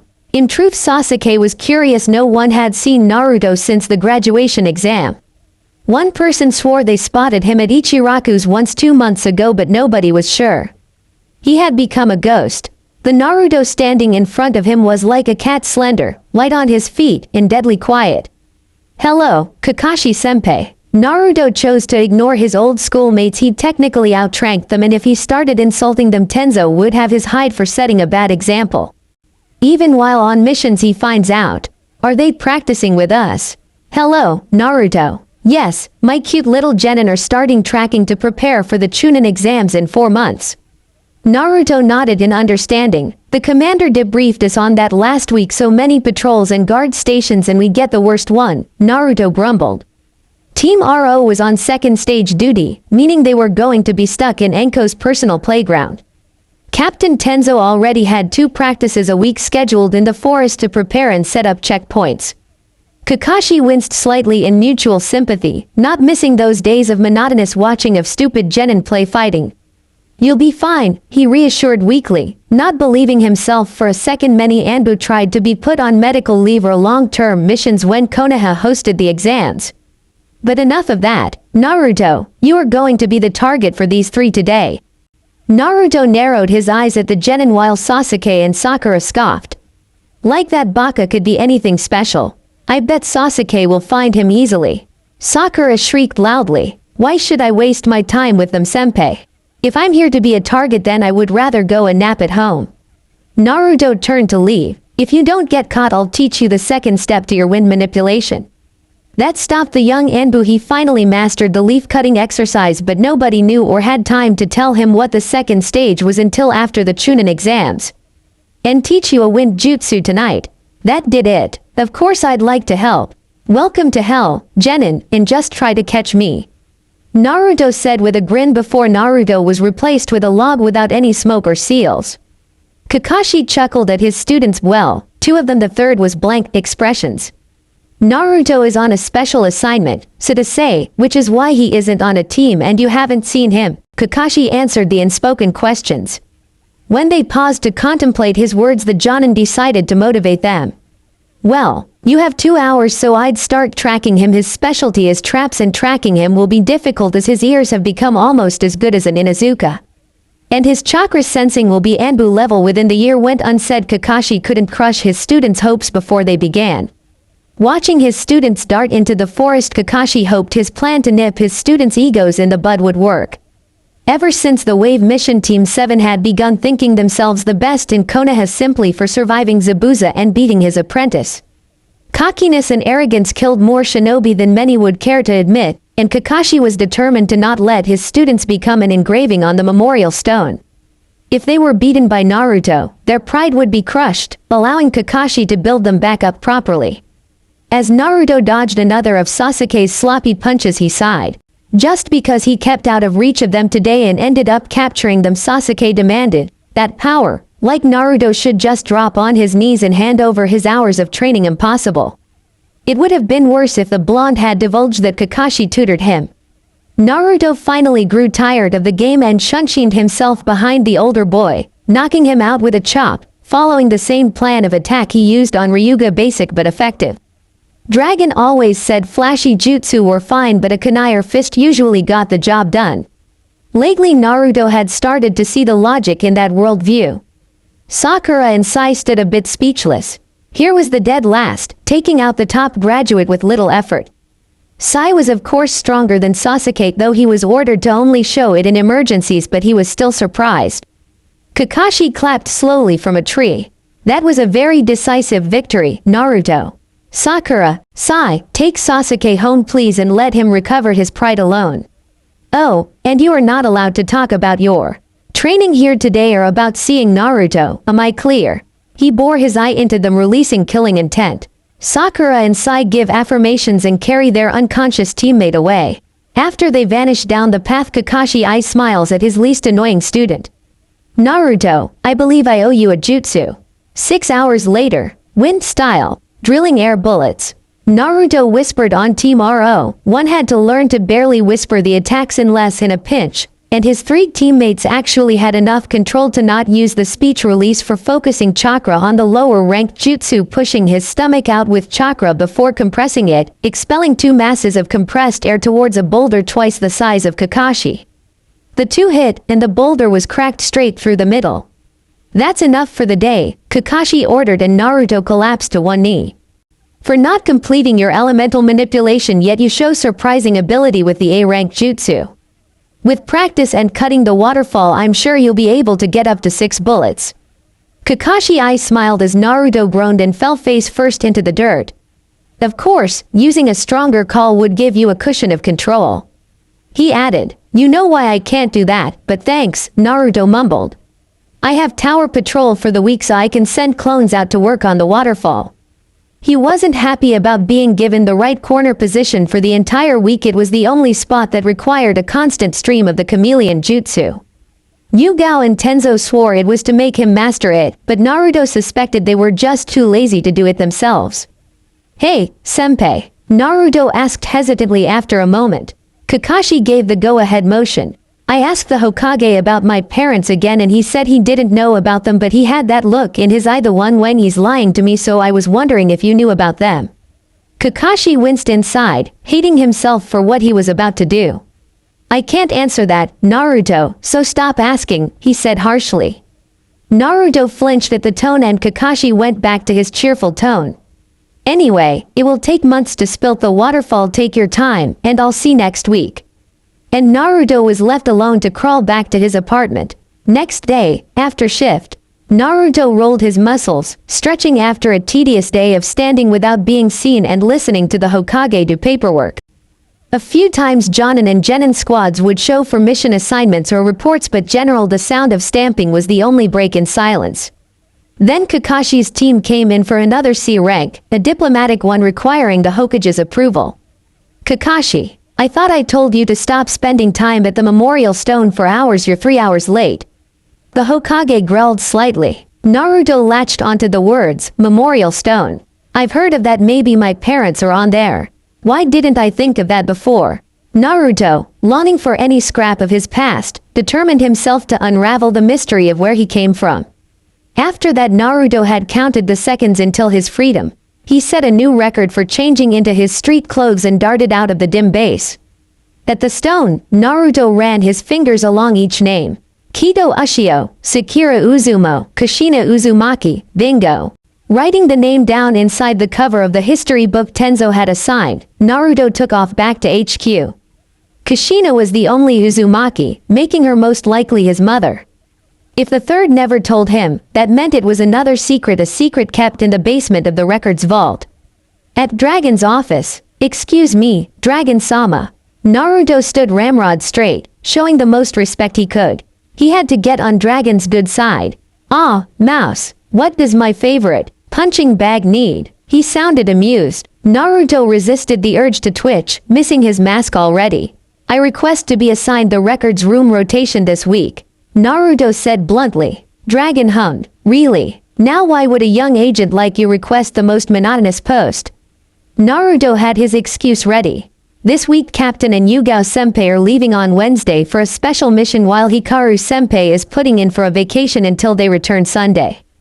I wish to earn extra money for a better sword and extra fuinjutsu lessons from Jiraiya-sama when he returns for the Chunin exams. I am told the records rotation pays more than others." Everything Naruto said was true. He did need extra money. Records paid equal to AC rank and a half each shift to bribe Jiraiya-sama into teaching him for a couple hours on seals. Naruto was on level 2, and level 3 was proving to be too much without a tutor to clear some things up, and his squad did leave him for the week. Naruto originally would have taken the several days off as a reason to stay in a secluded training ground, camping supplies in hand, and work non-stop on wind manipulation in his new jutsu. Now he'd send 10 clones to make progress on the waterfall while he snooped for his birth certificate and probable mother's file. Very well, report tomorrow to Lizard for your post. You'll be in the lowest basement for the next week." Dragon shooed him away. When his subordinate was out of earshot, Dragon allowed a chuckle. "It's about time you started searching. You're ready to know, even if our Hokage can't see it yet. Though his manipulation skills need work. Oh well, I guess another private session is in order." Apartment. Naruto was too giddy to sleep. He would have a week to send clones into the complex. His parents were at his fingertips. It was this elation that caused Naruto to be on the floor, kunai pressed to his neck. Mousy-chan, you make this too easy, a sultry voice whispered in his ear. A shiver ran down his spine at that. Only one person was like this. Enko-senpai, you made your point, please get off of me. Naruto tried to stay calm. He found that when dealing with Enko, going off the deep end just turned her on. Ah, but this snake likes mice for snacks. Why can't you play with me? She pouted and got off him. Naruto breathed out, letting his heart beat slow. I take it Kurenai left you for Asuma tonight again? Naruto asked. Since she moved into an apartment down the hall a month ago, she always bothered him, Kakashi, or Yugao, when Kurenai wouldn't let her in her own apartment upstairs. Enko pouted. Yeah, and no one to mess with at Ki and I. She looked hopefully at Naruto. No, absolutely not. I won't pay for your dango. Or let you stay here tonight on my couch, even if you do swear it's more comfortable than yours. He made the X sign with his arms to emphasize his objection. What if I taught you how to make and use a sleeping poison this week so you won't have to buy them for missions? Damn it. He had been trying to decipher that recipe from the Common Poisons and Sleeping Toxins for Dummies book for weeks, but there was a reason poison makers were very rare, as he couldn't figure out the right mixture balance and kept killing the rats he bought for practice. Really, the fact that in Naruto most shinobi couldn't do a bit of everything made them little more than magical soldiers. Instead, they should all understand the basics of most areas, if only to save money on supplies. Money didn't grow on trees, and his squad's allotted supply funds never seemed to cover the want items like basic poisons that made transporting civilians or the injured easier, as carrying them while awake was dangerous if attacked, and stasis scrolls were dangerous for non-shinobi as it linked to one's chakra, and civilians didn't have a developed network. Team RO was lucky to not need to sedate anyone yet, because a pack of 3 needles cost more than a full C-rank mission. Fine, I'll pay for 10 plates of dango and you can sleep on my couch tonight. But I'll expect I'll be able to make that sleeping poison this week. He relented. When I'm through with you, you'll be completely immune to it and be able to whip it up and store in 2 minutes. Dango, here I come. And she charged towards her favorite dango shop, Naruto over her shoulder. Next day, Records Tower. Aged Mouse, reporting for patrol duty of the Records Tower. Naruto greeted his temporary commanding officer, Lizard, looking straight ahead into the dimly lit office. Lizard glanced at him and the papers Naruto handed him. So you're the brat dragon promised me for the week. What did you do to get dumped down here? Lizard drawled. It was obvious he was bored. The talk of HQ was that 10 years ago the man was one of the top Anbu, one of the division captains. But then he received a debilitating injury, ensuring he'd never be an active shinobi again. Problem was, he knew too many secrets, and a lot of higher-ups wondered if letting him go would put the security of the village at risk. The council debated for days about having him killed half-hearted, of course, but they were ninjas, or to just trust the man to never give out secrets or be kidnapped by another village for said secrets. The compromise. Captain Lizard became the bookkeeper, the man who knew every single grain of dirt on Konoha. He never had any family or real hobbies before, so he lived inside the complex, among the shadows of Konoha's darker side. Nothing, sir, I just needed the extra money for intermediate sealing lessons. As an orphan, any extra skills I want to learn I need to pay for. Oh, sealing is an obscure art. Why would an Anbu wish to learn more than the basics? Lizard knew who Naruto was. Heck, he was one of the Anbu that found Naruto laying next to Kushina's corpse, and all of Naruto's records were kept in the basement. Dragon had suggested Naruto be given access to that level about damn time, in Lizard's humble opinion, but Naruto wouldn't know about his heritage until after he found the records, unless someone introduced him to the art. My captain recommended it and I am picking it up at a relatively quick pace. I am almost finished with level 2, but the barrier between level 2 and 3 makes learning without a tutor unwise. I already littered our training ground with enough potholes. But why would you waste your money on more lessons? The basics are more than enough for an Anbu squad, and I don't hear any desire to join the barrier corps. The reason the boy wanted to know more was obviously because sealing was in the Uzumaki blood, but that didn't mean Lizard couldn't mess with the brat. His day was monotonous, and picking on youngsters always made his day brighter. I guess I just like it. Naruto couldn't really explain its ceiling was just enjoyable, even when his shock tags kept exploding. Lizard seemed to be unimpressed. Why not learn a more applicable skill? Naruto seemed to stiffen at this and Lizard smirked. The grade in Uzumaki's ceiling and they lost it. He prepared for a heated rant or passionate demonstration. Every Uzumaki he ever met did it. Fuinjutsu would be valuable to the core if I can attain level 5 or higher, as then I would be qualified to maintain the security barrier and seals at HQ, thus cutting out the middleman and internalizing more of ANBU's procedures. Except this one. Lizard frowned. He should have known that Killjoy Tenzo would feed that duty crap to his young charge. What Lizard didn't know was that Naruto, like any true Uzumaki, did in fact have a "don't mock the seals" read prepared. But, like any good Anbu, one that was deathly afraid of their captain and other superior officers, Naruto bit his tongue and went down the path of not being punished for insubordination.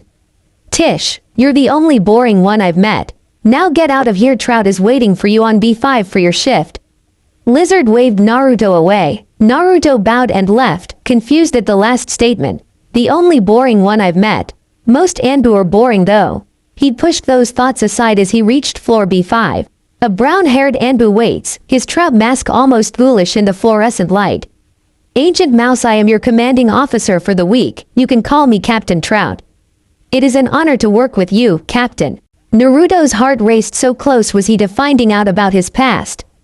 Respect good for one so young. Which squad do you come from? Team RO, Captain. That explains it, Tenzo's team. Next time you see him, remind that idiot he owes me 600 Ryo, okay? Trout says offhandedly, like he really didn't care that Naruto's captain owed him so much money. Oh, of course, sir. Best to go with the neutral route. Good, my little Kahai. He pats Naruto on the head, much to the blonde's hidden ire. Follow me, I'll teach you the ropes today and tomorrow you'll be assigned a sector to watch over. And with that, Naruto learned the ins and outs of Konoha's House of Secrets. That evening, Naruto trekked to Enko's playground, the Forest of Death, for his first poisons lesson, mainly how to properly gather the needed herbs and storing them to prevent spoilage long-term. Gliding over the rooftops, Naruto focused on the small notebook in his hands, where he was carefully mapping out his plan for the rest of the week. From his time with Captain Trout, he had deduced that each Anbu was given half a floor to patrol and report any trouble in, as well as sweep dust to keep the files clean, though Trout said the mice were an ongoing problem to not bother with. Naruto figured that he would focus on his actual job while pairs of clones transformed into mice would work their way down, from the least restricted section to the darkest village secrets files. Naruto wasn't stupid. Reading his file could be excused, but digging into other files would result in having the QB extracted and put into another child, in other words, execution. So, the clones had orders to only open the boxes labeled Naruto Uzumaki, Kushina Uzumaki, and October 10th. Anything else was off limits. He could only hope that saved him if anyone ever figured out what he was doing. Arriving outside the tall, seal-enforced fence, because no way would Konoha have a simple playground-grade fence to keep out the tigers, leeches, and whatever other mythical beasts that lived there. He flared his chakra and waited for Anko. He had to spend hours every week with his squad in the hellhole. No way would he go in there alone. Hey, Mouse-chan, welcome to paradise. Anko's exuberant breathing came from behind him and a kunai was at his jugular.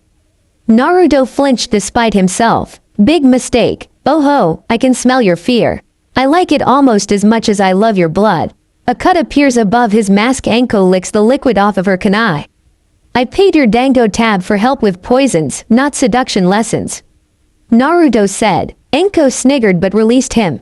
Ah, is Little Mouse afraid of the big bad snake? Well anyway, let's go. The best species of poppy seeds and sleeping herbs are just up ahead. Anko jumped over the fence without a glance back, and after an eye roll Naruto followed. Over the following 3 hours Naruto learned the ingredients for not just the sleeping drug, but also a paralyzing one. Anko insisted and found that the problem was what part of the plant he was gathering from the top leaves led to death if not treated, while the flowers on the ground of the plant just sedated the victim. Now, Mousy-chan, it's time for your immunity training, Anko said happily. Naruto paled and backed away. No, that's okay. I have patrolled tomorrow anyway. He tried to reason, but Anko's grin turned viscous. And I know that shift isn't for 16-hour. The dose I'm giving will knock you out for 8 the first time. She sticks him with a Senbon as he attempts flight. Don't worry, before the week is up you'll be immune to 3 times that amount. Her cackle was Naruto's last remembrance of lucidity. Last day of patrol, Naruto Uzumaki, born October 10th to Kushina Uzumaki and Minato Namikaze. Naruto sucked in a breath at that last name. The 4th Hokage was his father. He, the village scapegoat, was the son of their greatest hero. Oh, the irony. Blinking away tears, the young Anbu reads on through the thick box that told him the truth, from his birth to the decision to enlist him in Anbu. This mess of emotions all started when Naruto's clone on his floor, ironically, discovered the file box, Naruto Uzumaki Namikaze. The clone was confused over if reading it was allowed. The name Namikaze meant somehow Naruto was linked to the man who sealed the Kyuubi, but was it just notes over the seal? And if it was something else, what was it? Dispelling its partner, the clone waited patiently, and when its creator arrived in a measured step it too dispelled, leaving the identity-searching boy to himself. Within an hour Naruto was livid. He had a godfather, the Sannin, Jiraiya, who had refused to see or have anything to do with him. In Jiraiya's notes to the Hokage, Naruto reminded him too much of a broken past, and he trusted his sensei to raise the boy as his own. Problem was, the council declared Naruto a military asset at the age of 2, meaning no one could adopt him, not even an old student of his father, Kakashi, or his father's old guard members. That explained Genma offering Senbon lessons for free. It was ridiculous. From what Naruto read within the file, he was deemed too valuable to be entrusted to one person or clan, but the reports showed that Jinchuriki needed to be filled with love in their lives to keep them loyal. That led to the Hokage befriending him at a young age. The notes from that section mentioned it was originally to build loyalty to the Hokage, but bloomed into actual like of Naruto, and Naruto entering the academy early at the age of 6 in the hopes of early graduation. His real academy scores had been added in the investigation that followed, leading to 3 teachers being fired and 2 being dropped from active duty. Naruto felt a vindictive pleasure at that, but it turned to bitterness as he recalled all the times Naruto would swear up and down that he did hit the target and get a 10 out of 10, or that his math test wasn't an F, only to have his Gigi ignore him or tell him to just show them kindness when he cried that the taijutsu instructors hit him harder than the others. A subtle sabotage, swept under the rug, as the official reports just fabricated the need for a new staff or minor infractions that built up for the reason that the teachers were fired. The only good part of his findings was a picture of his parents and him in the belly, but they were still together. Carefully, Naruto sealed the picture inside a scroll and placed the box back exactly the way it was before. He wiped his tears, knowing that no matter how much he wanted to, he couldn't storm into the Hokage's office and demand answers, or track down his godfather to beat him up, or even yell at Kakashi, who was his father's prized student. He had to make a believable reason to how he figured it out, as it was clear nobody wanted him to know their reasons. According to the last report from a month ago, was Iwa and Kumo coming after him. But Naruto read the real reason that was spelled out among the good intentions. His stability and loyalty weren't unshakable now, and until he proved to be properly stable and loyal to Konoha and the Hokage, he was to be kept in the dark despite his maturity and rank. Naruto considered waiting until the Hokage made the first move towards reconciliation. Is my pride worth it? He wondered, and came up with the obvious no. His stupid stubbornness was not worth hindering both his career or his knowledge. Time began to mend the fence, he decided. After he was officially in the know of his past, he'd have plenty of time to beat the crap out of his former Gigi. Besides, he did miss the man, despite everything. Hokage's office, after shift. Naruto breathed deeply before knocking. Come in, the familiar aged voice spoke. Naruto opened the door hesitantly. Ah, Naruto my boy. Do you need anything? Sarutobi was guarded, but hopeful. Naruto only showed up in his presence for the guard rotation and that one mission report. Both had been awkward, as Sarutobi knew the boy was hiding his bitterness. It was the only reason he kept Naruto's legacy a secret from him, despite his commander's rather vocal protests. The Jinchuriki that wasn't all the way trusting of its Hokage couldn't be given more reasons to be angry. Once Naruto forgave him and calmed down, he'd take him aside and explain why it was for his own good Kumo and Iwa were large threats and that his godfather was always out protecting the village from spies. Even if it was partially bull crap, the reasoning was sound and believable. Please forgive me, Naruto. Perhaps some bonding time would work. On the matter of letting Naruto decide, Sarutobi was waiting for Naruto make the first move. Maybe he should just bite the kunai and do it himself. He wasn't just worried for his position, though a few sharks had started circling when they figured out he and the village Jinchuriki weren't as chummy as before. Naruto had become a second grandson to him, and he'd be damned if he let the boy stay sullen. Oh, I was just wondering, would you like to go get some ramen? If you're not busy, I mean. Naruto turned away to hide his slight blush. The Anbu posted Gamma squad, according to the roster, breathed a sigh of relief. Many Anbu were tired of their new Kahai and their esteemed leader not speaking to each other. Most quietly agreed the Hokage should have made the effort first, but were proud Naruto took the initiative, demonstrating loyalty and honor. Of course, let me grab my wallet, my treat, all you can eat. He smiled in amusement when Naruto lit up at the offer and nodded. Thank you, Hokage-sama, Naruto blurted out. He may have to bite down his pride and let his anger go mostly, at least, but he would never call him Gigi again, both for the principal and to escape his captain's wrath. You don't have to be so formal, Naruto, even though you're my Anbu. Outside of duty we can be familiar with one another, the Hokage bit out painfully. The man wanted Naruto to be like he used to be, minus the extreme loudness. I can't, Hokage-sama. Sarutobi raised his eyebrow at this. Oh. And why not? All the Anbu, Naruto included, grew cold, and Captain Hawk answers. He's on Ro Tenzo's squad, he said like that answered everything. All the Anbu nodded along, but Sarutobi was still confused. Why would it matter to be on Tenzo's squad? He's formal, but what does that matter to Naruto?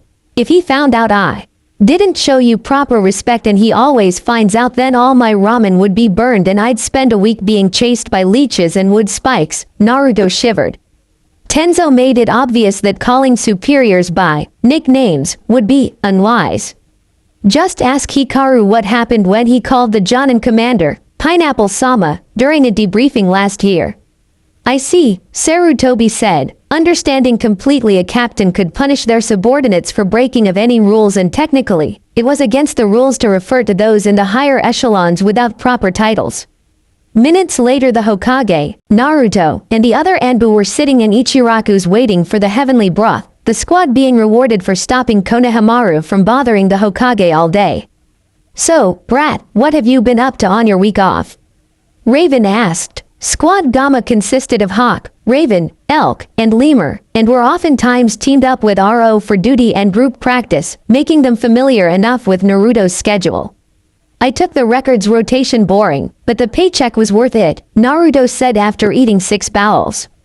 At this they nod. A week of records rotation did pay nicely, but very few did it willingly, as it was even worse punishment than watching Konohamaru Sarutobi at the academy. An Anko taught me 2 poisons, a sedative and a paralyzer, as well as beginner resistance to them. Most of the common ingredients for poisons were free for the taking in the forest of death or surrounding areas, but gathering said ingredients and mixing them properly was too difficult without instruction, even with a guidebook allowing suppliers to overcharge shinobi. Hawk thought for a moment before speaking. Say, Naruto, would you be willing to teach me those 2 poisons? My squad does a fair amount of retrieval and prisoner escorts. The pre-made ones always bankrupt us. Sarutobi frowned slightly at this obvious hardship to his shinobi as he listened, but didn't interrupt, wanting to see how Naruto interacted with his comrades. Sure, if you teach me 2 of those advanced trapping knots. Naruto wasn't running a charity, and the 2 he was talking about were perfect for anchoring wire or rope in high-speed wind conditions, and seeing as Naruto had a wind element or could travel to the land of wind, it was needed but still be able to be activated with a touch of chakra to the lead string. Problem was, almost no one was adept at those knots, and the book that contained this knowledge was pricey. But Hawk was the second best trapper in active Anbu. Naruto was 6th already according to the leaderboards and thus could do them in his sleep. Deal, Hawk said immediately. Kakashi won't be back from his mission by tomorrow. We can start the lessons then. Naruto smirked and they shook hands, both drooling at the prospect of new abilities. Of course, even with those knots you'll still be years behind me, Hawk added, and Naruto scowled slightly. I am pleased to see my Anbu squads work to make each other stronger to protect Konoha, Sarutobi chuckled. Naruto gave a real grin from behind his face mask and dug into his 10th miso ramen with gusto. For the next hour Naruto joked around and reconnected with the Hokage, the Anbu giving them space after eating their share. Chuki and Ayame stole glances at the two, but withheld themselves from conversation to allow the much-needed bonding time to flourish. 2 days later and Naruto was back for Ro's first practice in almost a week, his wallet stuffed and a weight off his shoulders. Well, almost. He didn't trust his cage on a personal level anymore. He'd die for him, defend his decisions for the village, and kill for him. Trust him to tell him the truth? Hell no. The last few months had allowed Naruto to come to the conclusion that while, despite everything, he didn't hate Hiruzen Sarutobi and could rationalize his choices for the sake of the village, didn't mean the man wasn't going to incur his wrath later. The Hokage seat was most definitely not for him, and that he'd personally hated what the position made someone become. His dream of protecting his precious people and getting a ninja cat was noble enough for him. Thank you very much. I'm glad we're all here. I take it you two were productive. Tenzo asked, the ghoul face he was known for shining despite it being daylight. I did records rotation, learned 2 poisons, paralyzing and sedative to save our team budget, and my clones can almost make a dent into the waterfall, Naruto reported. Yugao ruffled his hair. That's great, Mouse. Those 2 will indeed save our wallets. I think you deserve some of my homemade brownies. Everyone else paled at that. Yugao was just as deadly with the kitchen as she was with the sword. Naruto smiled weakly. Of course, senpai. I'd love some of your brownies, to dump in the garbage. I lounge around for the week and regret nothing, Hikaru said bluntly. Tenzo rubbed the bridge of his nose. Hikaru was normally a hard worker, but at times he resembled either a Nara or a hyperactive toddler. Well, Wolf, I'm truly glad you relaxed the whole time, Tenzo said, sounding the opposite. Today we'll be working on combination attacks and underground battle maneuvers, as I noticed on my mission that most can't fight effectively in cramped passageways where jutsu is unwise and many formations have to be altered. To fix that we'll be learning them today and then taking the sewer shift to practice. Naruto bit back a groan. The sewers had to be combed through every month to check for any activity or traces of intruders. Rarely did a captain request that particular job, and never was it done for training. Oh, and Wolf. Tenzo smiled placidly. Yes, Captain. I took the liberty of putting you in the corner for the next 5 office rotations. I hope you don't mind the extra training. Not at all, Captain. I live for it, Wolf replied dryly. Perhaps he should have lied and said he read the beginner medical scrolls he bought. No, the man has eyes everywhere. 3 Tuesdays later, bi-monthly gambling night. Civilians and lower-ranked ninja unwind away from their teammates after spending hours of every day with each other. It was common for shinobi and civilians in some cases to lead 2 groups of friendship, the on-duty one where ninja would die for their teammates, and the off-duty acquaintances that never became more than skin deep. Once one reached Jonin level, however, they realized sticking with those you would take a kunai for made for a much more relaxing downtime. Many Jonin associated with only other Jonin, Anbu, and the few up-and-coming Chunin. It allowed them to vent about the scumbags on their last A-ranked seduction mission or whine about the Hokage assigning a squad too many assassination missions in a month, causing the squad to contemplate whining like Genin for something new. It was this comradeship that kept each one sane and voluntarily hanging out with their teams away from work more times than not. This was the scene Anbu Squad RO was participating in with others of their station. Naruto stared at his target with calculating eyes, who stared back at him through the dragon mask. Neither would give away anything with their faces. A true test of Naruto's luck was about to happen. He'd planned to clean his commander out, after catching him red-handed swiping his ramen and placing fresh vegetables in their spot. Pranking was forbidden and unwise, as Dragon seemed to have a Naruto sense, but humiliation at the bi-monthly poker game. That, he could do. That, and if the gossip was right, his winnings would let him barter for something useful later. Something wrong, Mouse? Dragon asked coolly, hiding his mirth. Stealing Naruto's ramen after every shopping trip proved to be an excellent workout in avoiding traps. Now he could clean the boy out of his savings, and thus making him reliant on the approved supplies Dragon dropped off. It was foolproof. Too bad he never heard of Naruto's Uzumaki luck, and the other Anbu and Jonin hid their knowledge of the fact well. Even the Hokage had to hide his eagerness at Dragon getting his ass handed to him. The man had foolishly bet an 8-year-old Naruto he couldn't infiltrate T&I and swipe Ibiki's favorite torture chain. 2 days later, a dusty and tired Naruto set said chain on Sarutobi's paperwork and walked out while cackling. He learned his lesson. No, of course not, Dragon-sama. Let's have some fun. Naruto smiled brightly, the cloth mask concealing its morphing into a smirk. 30 hands later and Naruto was the proud owner of Dragon's most prized belonging, his limited edition collection of Ika, all 40 volumes. They had bet their most treasured objects after Dragon lost all his on-hand money and A-rank missions worth, and Dragon accepted, thinking his hand was good enough and he'd win both his money back and whatever was sealed in the scroll Naruto carried around for the past several weeks. He suspected it was something from Naruto's file, and he couldn't let him keep it for his own security. I give up, Dragon finally said, the pain evident in his voice. Nobody moved as he got up and left the room, too prideful to attempt a trade back. 3 seconds passed before the room erupted. Yes, that's my Chibi Kahai, the only Anbu to beat Dragon at anything. That's right, bitches, Team RO rules. Hikaru boasted to the room, which everyone ignored. Naruto escaped the headlock Hikaru tried with practiced ease. Ika. Looks boring, Naruto said innocently as he flipped through it, pretending to not notice the spike of killing intent from Yugao and surprisingly Tenzo that died down as he threw them in a pile. Kakashi and Sarutobi gasped. If you do not wish to honor the sacredness that is Ika Empire, I would gladly take it off your hands, my cute little student, Kakashi said way too cheerfully. Sarutobi snarled at his subordinate for trying to steal his precious. Don't be silly, Kakashi, Naruto knows I would be the best choice to guard such a precious supply. The two men glared at each other. Sarutobi prepped to summon Enma while Kakashi inched his headband up. Everyone else in the room's sweat dropped, and Hayate prepared to play the part of Proctor if need be. Naruto, however, wasn't going to let that happen. I might be willing to trade for them. What do you have? Naruto asked, in full bartering mode. At this point the Jonin were slightly shocked at the prospect of a 12-year-old trading the smut for something, while the few Anbu just shook their heads. Naruto had started getting a reputation of trading other members for training, whether it be survival lessons or tactics or the occasional jutsu. Team Gamma was a prime example, as Hawk and Naruto had an ongoing account. Kakashi knew the drill and put his best deal forward.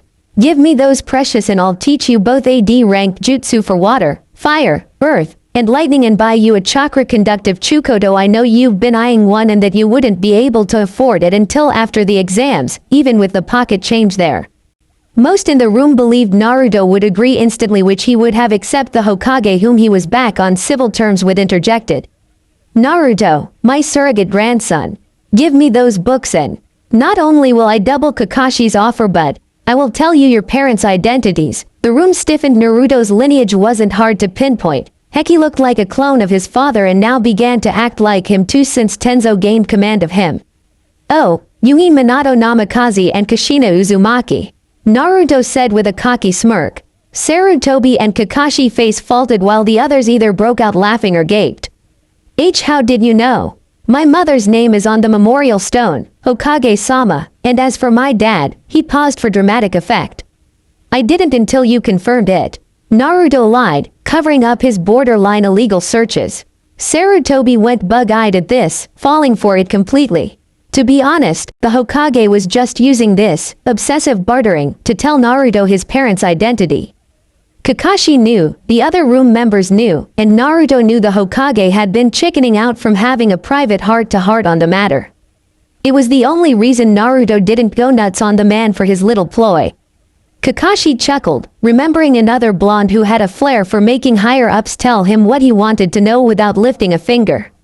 But you know, Hokage-sama, I'll accept Kakashi-senpai's deal and you'll still be giving me everything you offered minus the information. Why would I do that? Sarutobi demanded, miffed at being outmaneuvered, and still peeved at himself for not being able to work himself up to have a private conversation with Naruto. Naruto inspected his nails. Oh, just because if you do I'll train you in the art of defeating paperwork. He pulled out his trump card, which he would have used soon to discover his parents' identities soon enough anyway. Now it could be put towards more training. Sarutobi was at his side, bowing down. "Please, teach me, Naruto-sensei."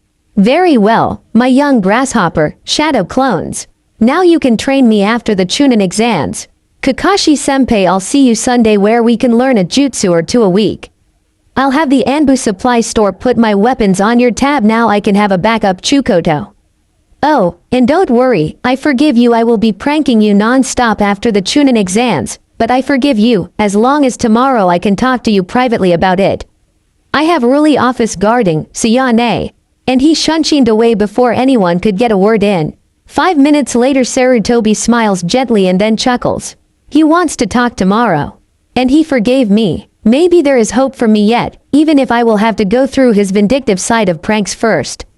"Excuse me, I have paperwork to give to clones." And the god of shinobi follows his surrogate grandson's example, leaving behind a stunned crowd. Does anyone else feel inferior to the 12-year we could all be into next week with our hands tied behind our back? Gemma manages after a moment. "Absolutely," was the unanimous reply.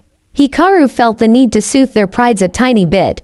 "If it makes you feel any better, we'd have to fight him with only one hand restrained. He graduated from no hands last week." He joked. Somehow that made them feel worse. Naruto's apartment. Naruto lay awake, giddy but saddened by the night. On one hand, he not only confirmed his parents' identities and set up the basis for any revenge pranks, but he got 8 new jutsu in the making. Being a Jinchuriki had the perk of having enough chakra to perform a variety of jutsu from every element, even those opposite in nature. On the other hand, he had expected a different scenario for his heritage reveal, something more heartfelt. At least he had a meeting tomorrow to talk to the Hokage about it in private. The last few months had been the highlight of Naruto's life. No one looked down on him except some older Anbu from the other squads, but Dragon put that to rest quickly during the first inter-squad training day. Tenzo told him last week how they were ordered to steer Naruto away from the village's eye while on the 3-month grace period. Team RO all looked guilty at that and believed Naruto would hold a grudge over it. He didn't. In fact, Naruto only snuck away to Ichiraku's occasionally now, much to Dragon's ire, who for some reason detested his habit. Otherwise, he shopped, ate, and hung out at the upper-level shinobi-only establishments, becoming a part of the older generation of shinobi's circle, realizing it was overall better than his life before with civilians and younger shinobi. Many hardly gave him a second glance now after Hikaru had paraded Naruto around the hot spots 2 weeks after his enlistment. His life was just beginning to settle before tonight happened. Knock, knock, Naruto, I know you're up. I'm coming in. Kakashi's muffled voice grows distinct as he works his way to Naruto's bedroom. Entering quietly, the copy ninja takes in the slightly messy room and quarter-filled bookcase. On it were novels on everything from chakra control to a few comics. There was even a lone cookbook for shinobi. "I see you took up reading," he asked, a bit surprised. Naruto wasn't exactly the most studious ninja based on his academy records. For his part, Naruto glared, and in the moonlight it was terrifying to see those ice blue eyes almost glow. "I always liked to read, senpai. I just never had enough money to afford more than a couple before the yearly break, and on my birthday would destroy them. My academy grades were falsified. I made A's and B's on every test for the last 2 years, but Mizuki graded for Iruka." What went unsaid was him changing the papers out, and Kakashi winced at his own stupidity. "It's okay, I know it will take years before people see me as more than a failure, and my prankster reputation didn't help things." "Hey, you do have a larger vocabulary now than a few months ago," Kakashi commented. Naruto smiled slightly. "Yeah, well, that's Captain Tenzo. He doesn't tolerate RO members being unrefined in speech, so he assigns vocabulary work. Am I the only one that can viably see Tenzo's personality making him a speech Nazi? I feel the only reason he didn't beat manners and respect into Naruto was for plot continuity on Kishi's part, not that Hikaru does it." Both chuckle at the abnormal Hyuga and his ability to cause Tenzo headaches. The room then falls to an uncomfortable silence, and Naruto fidgets. "Is there something you need, or do you just like breaking into your neighbors' homes in the middle of the night?" Kakashi sputtered. "No. I came here to talk. Your father was my sensei, and that's why I started teaching you. though now I do it because you are my favorite student, more so than my idiot team. It was true too. Kakashi often grumbled about the said three idiots at dinner. Oh, did they love me? Naruto looked up with glistening eyes, asking the question he had wanted to ask for years but could never muster the courage to. The record's discovery made him even more curious. Kakashi scoffed, "Love you. They adored you. In fact, when Sensei heard that Kushina was pregnant he fainted before using Hirishin to announce it to all his close friends. There was one time, and stories passed by Kakashi's lips like a dam being released. Both shinobi found solace and closure with each word uttered until they found themselves clutching their sides from the great ramen chase that resulted in Minato proposing to Kushina at Ichiraku's. Ha, my dad knew how to pick them, and conversation stopped as Kakashi's Anbu tattoo pulsed with Naruto's. Village infiltrated, ate alive, perpetrators, attempted assassination of Hokage. Failed, but the survivors on the run. All active squads, Plan Delta. Retired and reserve, report to Hokage Tower. Naruto's blood chilled even as he unsealed his spare uniform and mask. After months of drills and mornings with Guy he was dressed in 30 seconds. Without a word Naruto leaps through his window and towards the Inuzuka compound, Kakashi going the opposite direction to meet the reserve captains. Naruto lands in the meeting spot along with two other agents, an Aburame and Hikaru. Wolf, Lemur, he saluted. Without a word the three turned their attention to Sume Inuzuka, the Anbu's top search and retriever even in her middle age. Naruto was often included in the division's simulations because of his clones and as such Sume knew his abilities. Listen up, she barked. 8 ninjas wearing scratched headbands of Kiri escaped through the eastern forest after a failed ambush of Hokage-sama on his way home after a stroll. His guards were knocked unconscious. We managed to kill 10 of them, so these 8 are the stragglers. Everyone, to your assigned teams for this, Mouse, 200 clones 3 for each team and the rest as pursuers. Naruto complied, and 200 puffs later the Anbu were off with the clones to pursue. Naruto sat down next to Hana, Sume's daughter, who was on medical leave and had a headset connected to each captain.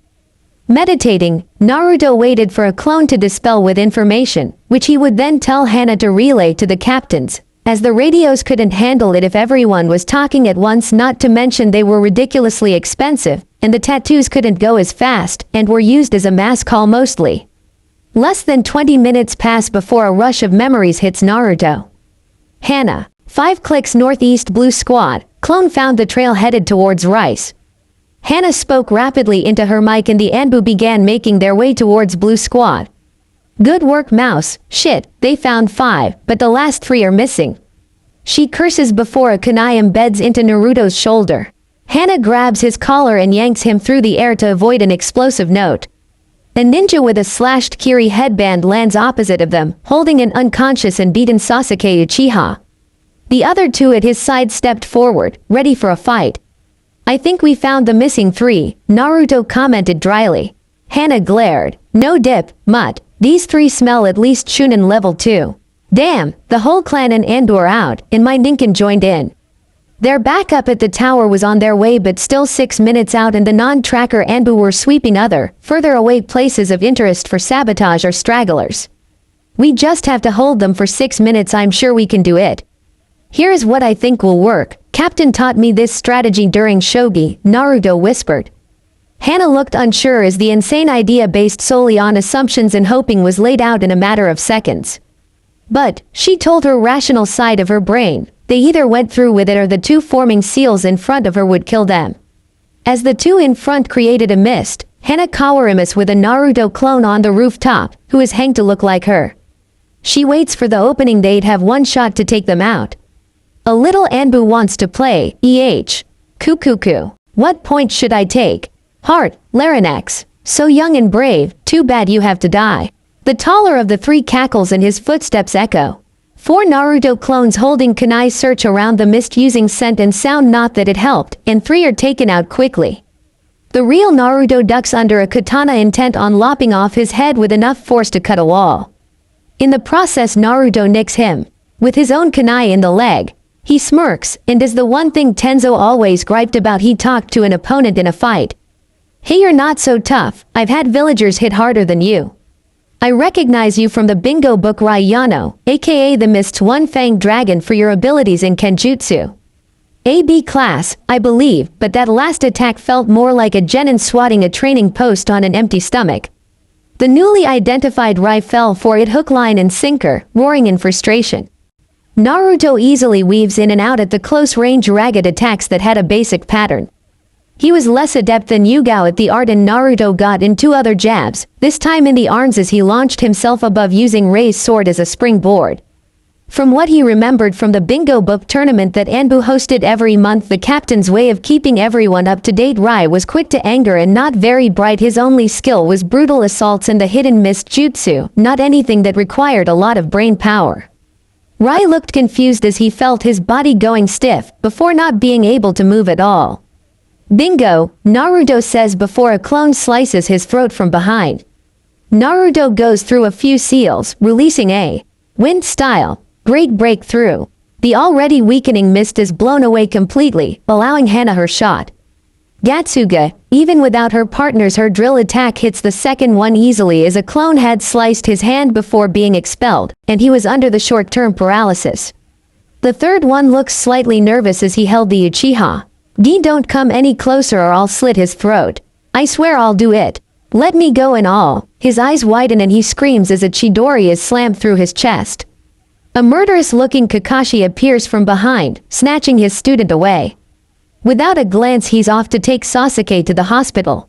Several of the reserve and active Anbu surround Hana and her kill, while Dragon and Tenzo land in front of Naruto, who is winding down from the adrenaline. Mouse report, Dragon commands, snapping Naruto back to the situation. After we relayed my clone's findings, it became clear that there were 3 missing from the group. When a kunai hit my shoulder, here Naruto winced at the memory. A medic wordlessly healed the wound that was rapidly closing on its own. Hana prevented me from potential injury from an explosive note. The enemy, who were holding Sasuke Uchiha hostage, created a mist and tried that silent killing thing Kakashi-senpai told me about after his wave mission anyway. Hana waited on the roof while I got both fighters. The third hung back with kunai soaked in the paralyzing poison.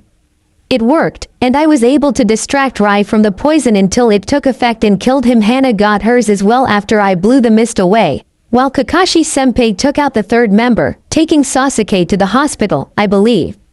While that worked fine, I remember that strategy being a group effort, not a solo one. Mouse. If they had an immunity to the paralysis or were intelligent, then we would have died. I know, Captain, but they were from water. This variation I used as native to fire, and as such I took a gamble, otherwise a full-on battle wouldn't have worked. I would have had to resort to Kenjutsu, some ninjutsu, and shadow clones. One Rai was better at and the other 2 weak on strategy or easy to dodge. Naruto tilted his head defiantly at his captain. It was the best plan he could think of as Hana was on injury leave and Naruto wasn't fully equipped or with his team. Tenzo sighed after a moment and Dragon nodded. "You did well, Mouse, even if you did rely on a huge gamble. We'll work on strategies at the next team dinner so you won't have to resort to such an iffy plan again, okay?" Tenzo left after giving Naruto a final once-over. Dragon chuckles a bit. "He cares for you, is frantic the entire run over here. You are on standard medical leave for 2 days. Be at HQ at 10 am for personal training. I'll work with you until your meeting with the Hokage." And Dragon leaves to find where the mole was, leaving a trembling Naruto behind him. Dragon was a patient man, he liked to believe. But now was not the time to play the board with deliberation and waiting around. 22 shinobi, all defectors from Mist, staged a fake attack on the Hokage and bombed a few other buildings of note, all for the sake of stealing a high-value target, the last loyal Uchiha. Worse, they were headed towards Rice, where Jiraiya's spy network and his men reported a new hidden village, one that coveted missing ninja and bloodlines. Dragon knew he was not seeing something, a final piece, as such a small village wouldn't normally attempt the ire of the strongest of the 5. In exasperation he storms to the T&I, where one survivor was hanging on to life. 1 week after the attack, Sasuke Uchiha was many things, a genius, an avenger, an Uchiha. And avenging genius Uchihas don't get captured by 3 missing ninja barely Chunin level, but he had. It was unacceptable. When he woke up in the hospital, Kakashi lazily read his book and informed him that Anbu had stopped him from being taken. Seething at his vulnerability, the last Uchiha demanded more training, more power than the team exercises and conditioning he had been limited to. Kakashi just smiled, patted him on the head, and told him powerful jutsu weren't the answer, that the Anbu who took down the leader just used shadow clones, poison, and AC-ranked jutsu. Sasuke scoffed at that and left the hospital to train on his own, spending his week off at the Uchiha training grounds. I need to get stronger to beat him. The brooding teen clenched his fist in his pockets in anger, not noticing his afternoon walk after another stagnant training session was taking him to a section of the village he'd never been in before, the part of town his sensei and every other higher-up ninja lived, bought food and hung out around. No civilians and most shinobi under Chunin level knew about it. Heck, Sasuke only knew about it because he lived with an Anbu for a month after the massacre. No way a recently orphaned 7-year-old would live alone right away, not when he no doubt had no way of knowing how to do simple things like cooking, cleaning, etc. His thoughts lost in the past, Sasuke almost missed a certain blonde-haired dead last walking slowly through the streets, a limp in his step and blood splattered on his face. Almost is the key word. He's gotten stronger. I need that power. Hey, I have the Sharingan, I'll fight him and steal that power. A dead last doesn't need it anyway. I bet he got an office job or hospital post. Those losers don't need power like an Avenger. Naruto was exhausted, relieved, but exhausted. The simple escort of the daimyo from the capital to Konoha turned almost deadly when a pack of 7 missing ninja, this time with mixed Iwa and Kiri headbands, had attacked the caravan holding the daimyo, well, the decoy anyway. In reality, Team RO was escorting the daimyo's double while Gamma and 2 other squads took the real daimyo of fire on an alternate route which wove underground at times. They defeated the bastards with only minor injuries by Naruto's standards anyway. Hikaru kept insisting Naruto be carried when he sprained his ankle in a roundhouse kick. When they returned to Konoha with the bodies, the higher-ups congratulated them on their work, but everyone in RO got the impression they weren't happy none were taken alive. It made proving their likely affiliation with the newly discovered Otogakur nigh impossible. That was almost a day ago and Naruto was off until noon tomorrow. Until then, the exhausted Anbu had plans to secure his apartment, shower, and sleep with his newly made sound barrier seals and privacy seals. Months of work would pay off, as Guy's voice was not something one could learn to tune out.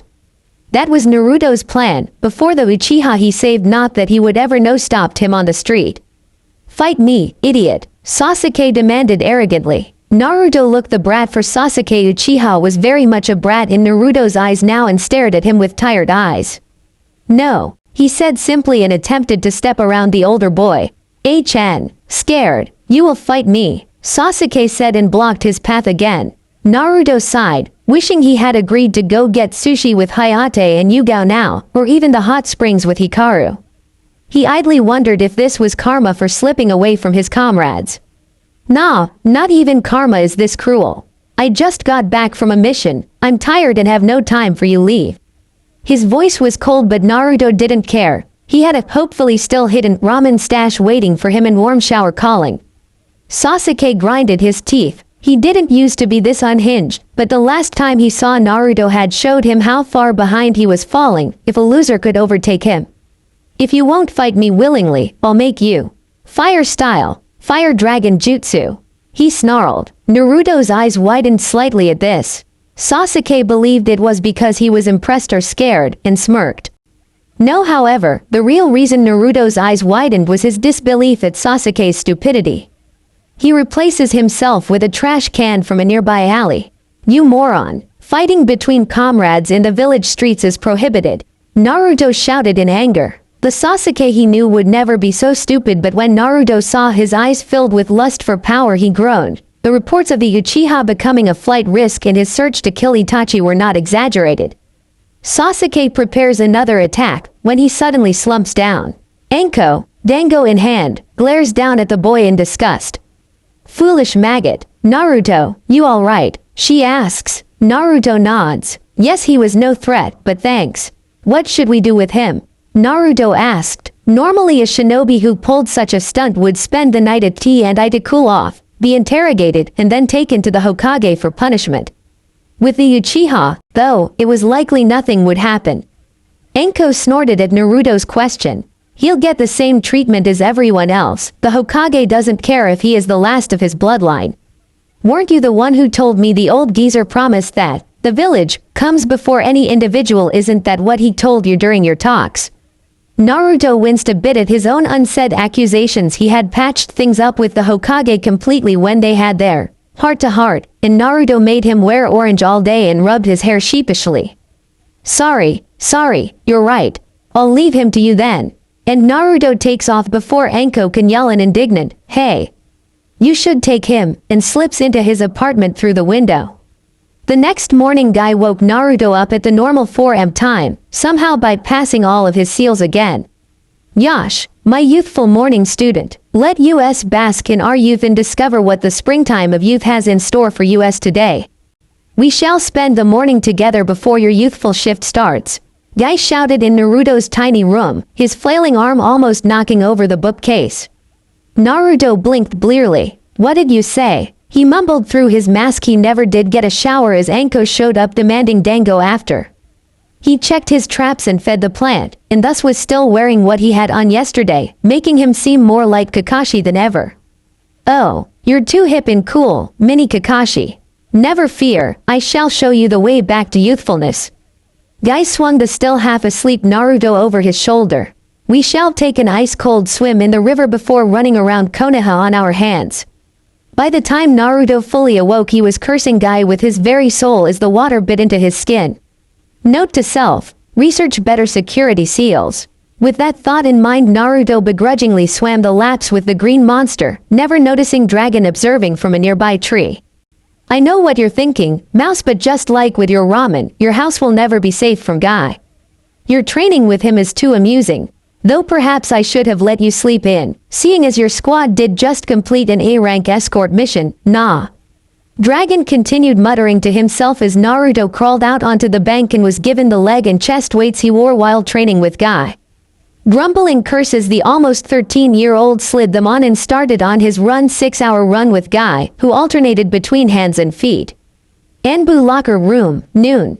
Multiple Anbu squads were preparing for various missions and shifts when Naruto walked in with a twitching eyebrow and muttering, "Hee, just you wait, Guy and Mini Guy.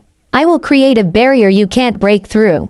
And when I do, my mornings off will cease to be interrupted by ramblings of," here Naruto shuddered. Youth. Tenzo, Yugao, and Hikaru winced in sympathy for their young friend. The poor boy was Guy's new pet project that extended beyond training and into attempts to bring back Naruto's youth. It was really not a fate they wished on anyone. Unfortunately for Naruto, the other squads found it hilarious. "Ha ha ha, I am so glad you were suckered into that apartment and not me." Jaguar teased. He had moved in right after Naruto had, avoiding the curse that was Guy. Most of the other Anbu sniggered as the youngest among them muttered like a deluded old man about killing whoever taught Guy about seals. Of course, Aro all knew it was Dragon who just disabled them randomly for kicks. They would never tell Naruto, however, for fear of Dragon carrying out his threat of assigning them Konohamaru duty for a month. "Shut it, Captain Tiger, permission to sanction an assassination mission of whomever sells Guy his jumpsuits and taught him seals?" Naruto asked hopefully. Tenzo sighed, familiar with this situation. "Permission denied, Mouse. Besides, I think you'll like your mission we're preparing for tomorrow, or at least, you'll be doing the rest of us a favor," Tenzo said. Naruto cocked his head. "What kind of mission?" "Oh, just running the trap course for the academy today." Tenzo grinned evilly at the pale expression on Naruto's face. When Haku usually ran the course was called in on a mission, Tenzo had swiped it for his squad. Not only would Ro get to observe an unbearably easy watch from the shade of the trees, but Naruto would be able to see his teacher again in off-duty gear, too.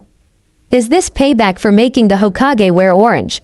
Naruto asked. "Why, whatever made you think that?"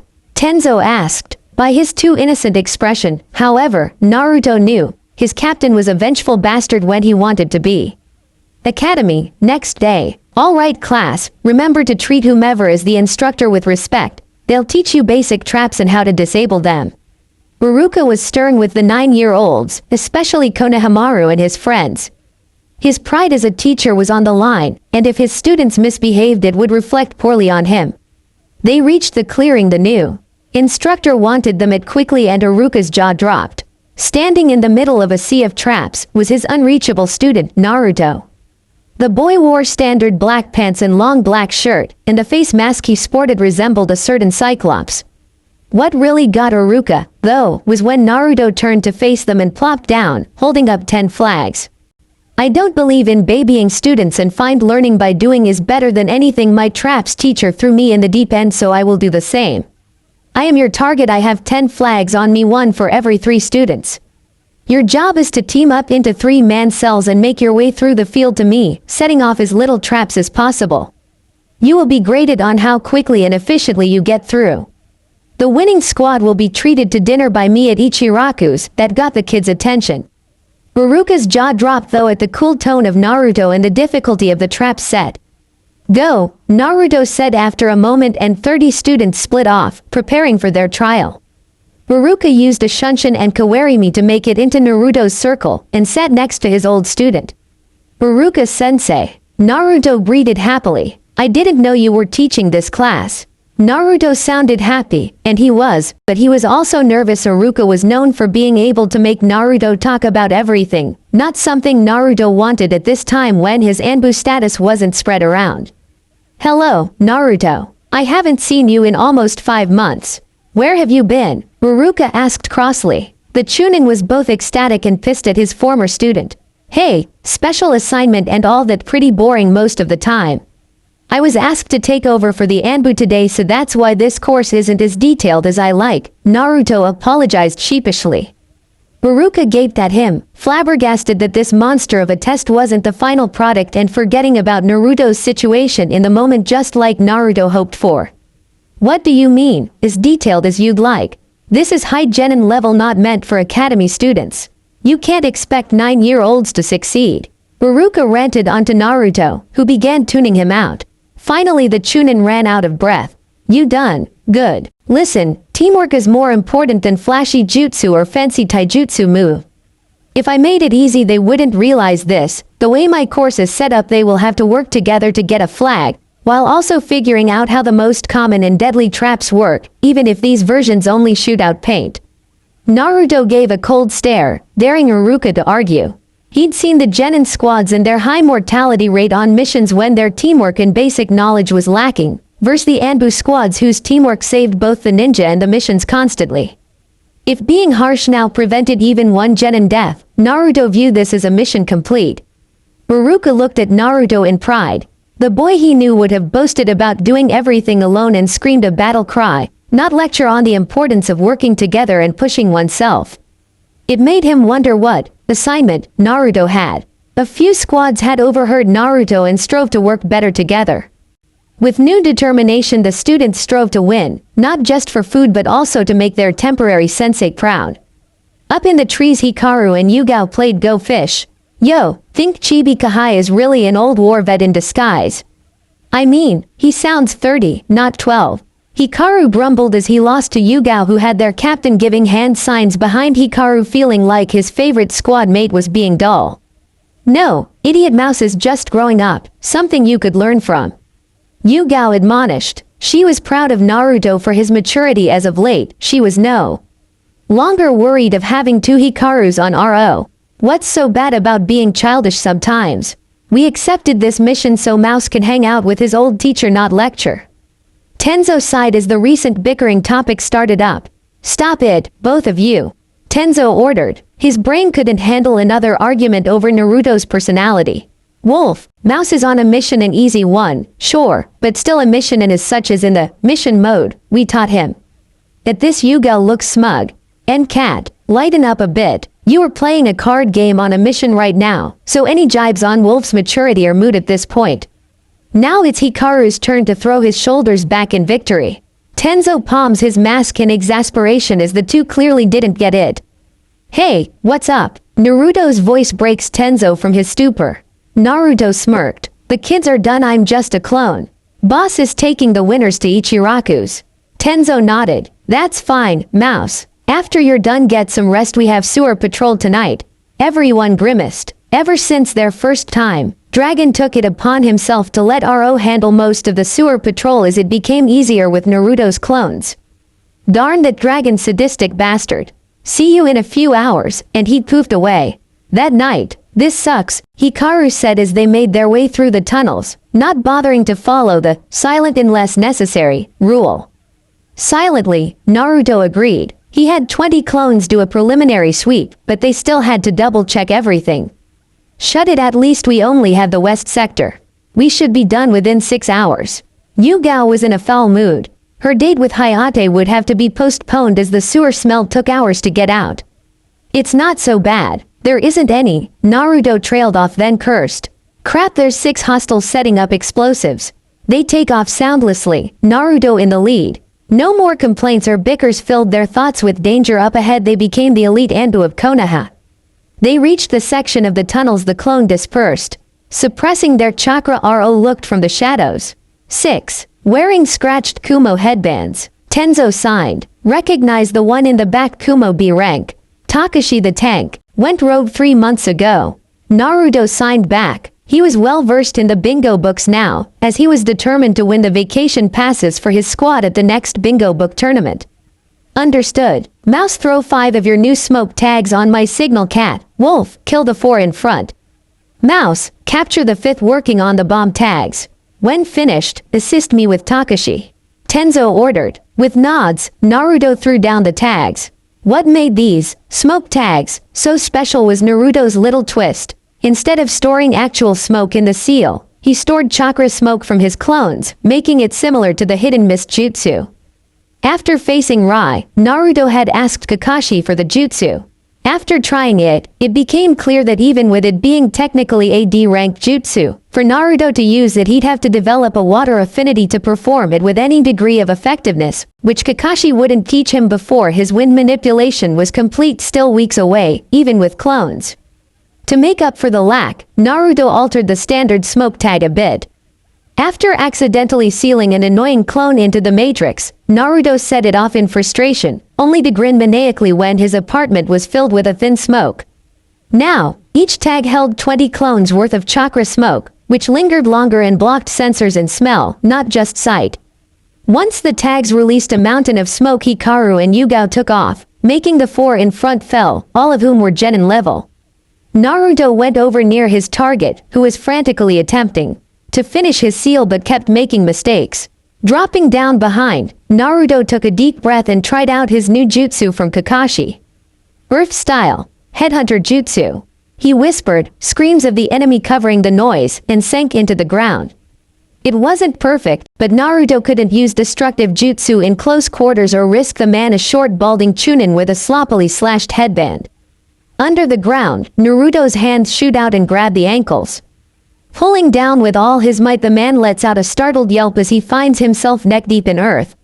Naruto reappears behind him and knocks him out with the hilt of his new Chukoto. Opening the prisoner stasis scroll, Naruto quickly seals the unconscious man in, silently grumbling that his last scroll was used. Prisoner stasis scrolls were expensive, and it took a level 4 to make. Die, Konoha scum. A voice Naruto could only assume was Takeshi rang out. Naruto turns to see his captain and teammates having little trouble with the hulk of the man. Takeshi was powerful with his earth release, but Yugao had cut off one of his hands, making most jutsu impossible. Earth style, mud wave, or not. Jumping up to the ceiling, Team Ro avoids the floor, becoming a disgusting river of sewage and dirt. Yugao and Tenzo give a familiar hand sign and Naruto grins behind his mask. He loved this combo, even if it was insanely difficult. Naruto made 3 clones who shunshined in a triangle formation around Takeshi. The man draws a kunai and slices toward one. At that moment, Yugao switched with the clone and blocks the strike. While he's distracted with holding off her sword, Tenzo switched with the one of the left and stabbed the man with a wooden spike from his arm. Naruto then finished it behind them, his Chukoto laced in wind chakra to decapitate the man. The mud hardened, no longer fed by chakra, and Squad Ro lands around the body. Good work, Tenzo praised, slightly winded. He had engaged in a taijutsu match with the target, as at first neither wanted to damage the area, though for different reasons. HQ has already sent backup to disable any other threats. Mouse, are you able to dismantle this areas? Naruto studied the matrix on the wall carefully. It was obviously made to be let off domino style, and so he'd have to go dismantle them one at a time. It would take hours. I can, Captain. It will take hours, but I can do it. Tenzo nodded. Good, then we don't have to wait for anyone to come. Take care of this section, we'll guard you. With a sigh, Naruto started on the first tag, slowly unraveling the seal. It ended up taking half a day before Naruto finished the last glued-on tag only because 3 other sections had a domino-style chain as well. Finally done, Naruto rolled his shoulders and turned to his captain. Finished. Please tell me we are off duty now, he begged. Tenzo shook his head. Sorry, but all Jonin and Anbu are to report to the war room for a debriefing. The one you caught cracked. Naruto perked up a bit at that. Finally they had information. 10 minutes later Aro found their place on the ceiling, the room too full for the late arrivals. No one talked much, even Guy, kneeling next to Kakashi in the front row, barely whispered. We can now begin, the Hokage breathed, and the already grim room went deathly quiet. Last night Anbu discovered another group of missing nin, this time all from Kumo, setting up a chain of bombs in the underground sewers on a routine sweep. They killed 5 of the perpetrators, one of whom was AB rank in our bingo books, and captured 1. Ibiki and Inoichi uncovered their motive and origin. Most stiffened at what he said next. They were working for Otogakur, the budding village in Rice we've been searching for. It appears they were promised entrance to the village if they managed to collapse the western sector and then capture an unsealed Byakugan or Sharingan user. Outrage from the Jonin filled the room. We should destroy them. How dare this startup try and take Konoha? Silence, Sarutobi ordered. We cannot prove anything yet and we don't know who this new village has sided with. Furthermore, they have sent an official request to participate in the Chunin exams taking place in 3 months. I accepted. Hokage-sama, is that wise? Ebisu spoke. Naruto observed the stuck-up Jonin, familiar with him from a trivia night. The man was a walking textbook but never thought outside the box. Case in point, he didn't see the reasoning of the Hokage's position. Yes, Ebisu, it is. This way we have them in a position that when for there is clearly no, if they try something, we will be under full rights to crush them under the great tree of Konoha. Furthermore, I have already decided that Teams 7 and 8 will be required to be in the exams. Kakashi nodded at his leader but Kurenai was indignant. Hokage-sama, you plan to use Hinata as bait. She's not ready, Kurenai argued. In truth before today she would have loved to have Hinata in the exams to toughen her up but not now. She is a kunoichi, as are you, my word is final. Besides, both she and Sasuke will have an Anbu to guard them the entirety of the exams, regardless if they make the finals. Whispers went around, as having Anbu guarding a particular person bordered on messing with the exam. Kakashi spoke up. Who will be watching our Genin, Hokage-sama? Squads Falcon and Beta will be watching over Hinata Hyuga, while Team Ro and Gamma, under the guise of normal exam patrols, will be with Sasuke Uchiha. Said squads Gamma and Ro all cursed in their minds. None of them liked the Uchiha after hearing of his attempted assault, and being told to guard him for over a month was not their idea of fun. Kakashi seemed to sense their displeasure and sent an eye smile up towards the ceiling. If I may, would it be possible to commission an Anbu to help train each Genin squad? It would help prepare them for the trials ahead. Naruto's stomach started dropping, hoping his senpai wasn't doing what he thought he was doing. Very well then, anyone in particular you'd like to request from the guard detail? Oh, I think Mouse would be wonderful. Kakashi eye smiled as Hikaru held Naruto's shoulder to prevent him from attacking the Cyclops, and Wolf as well.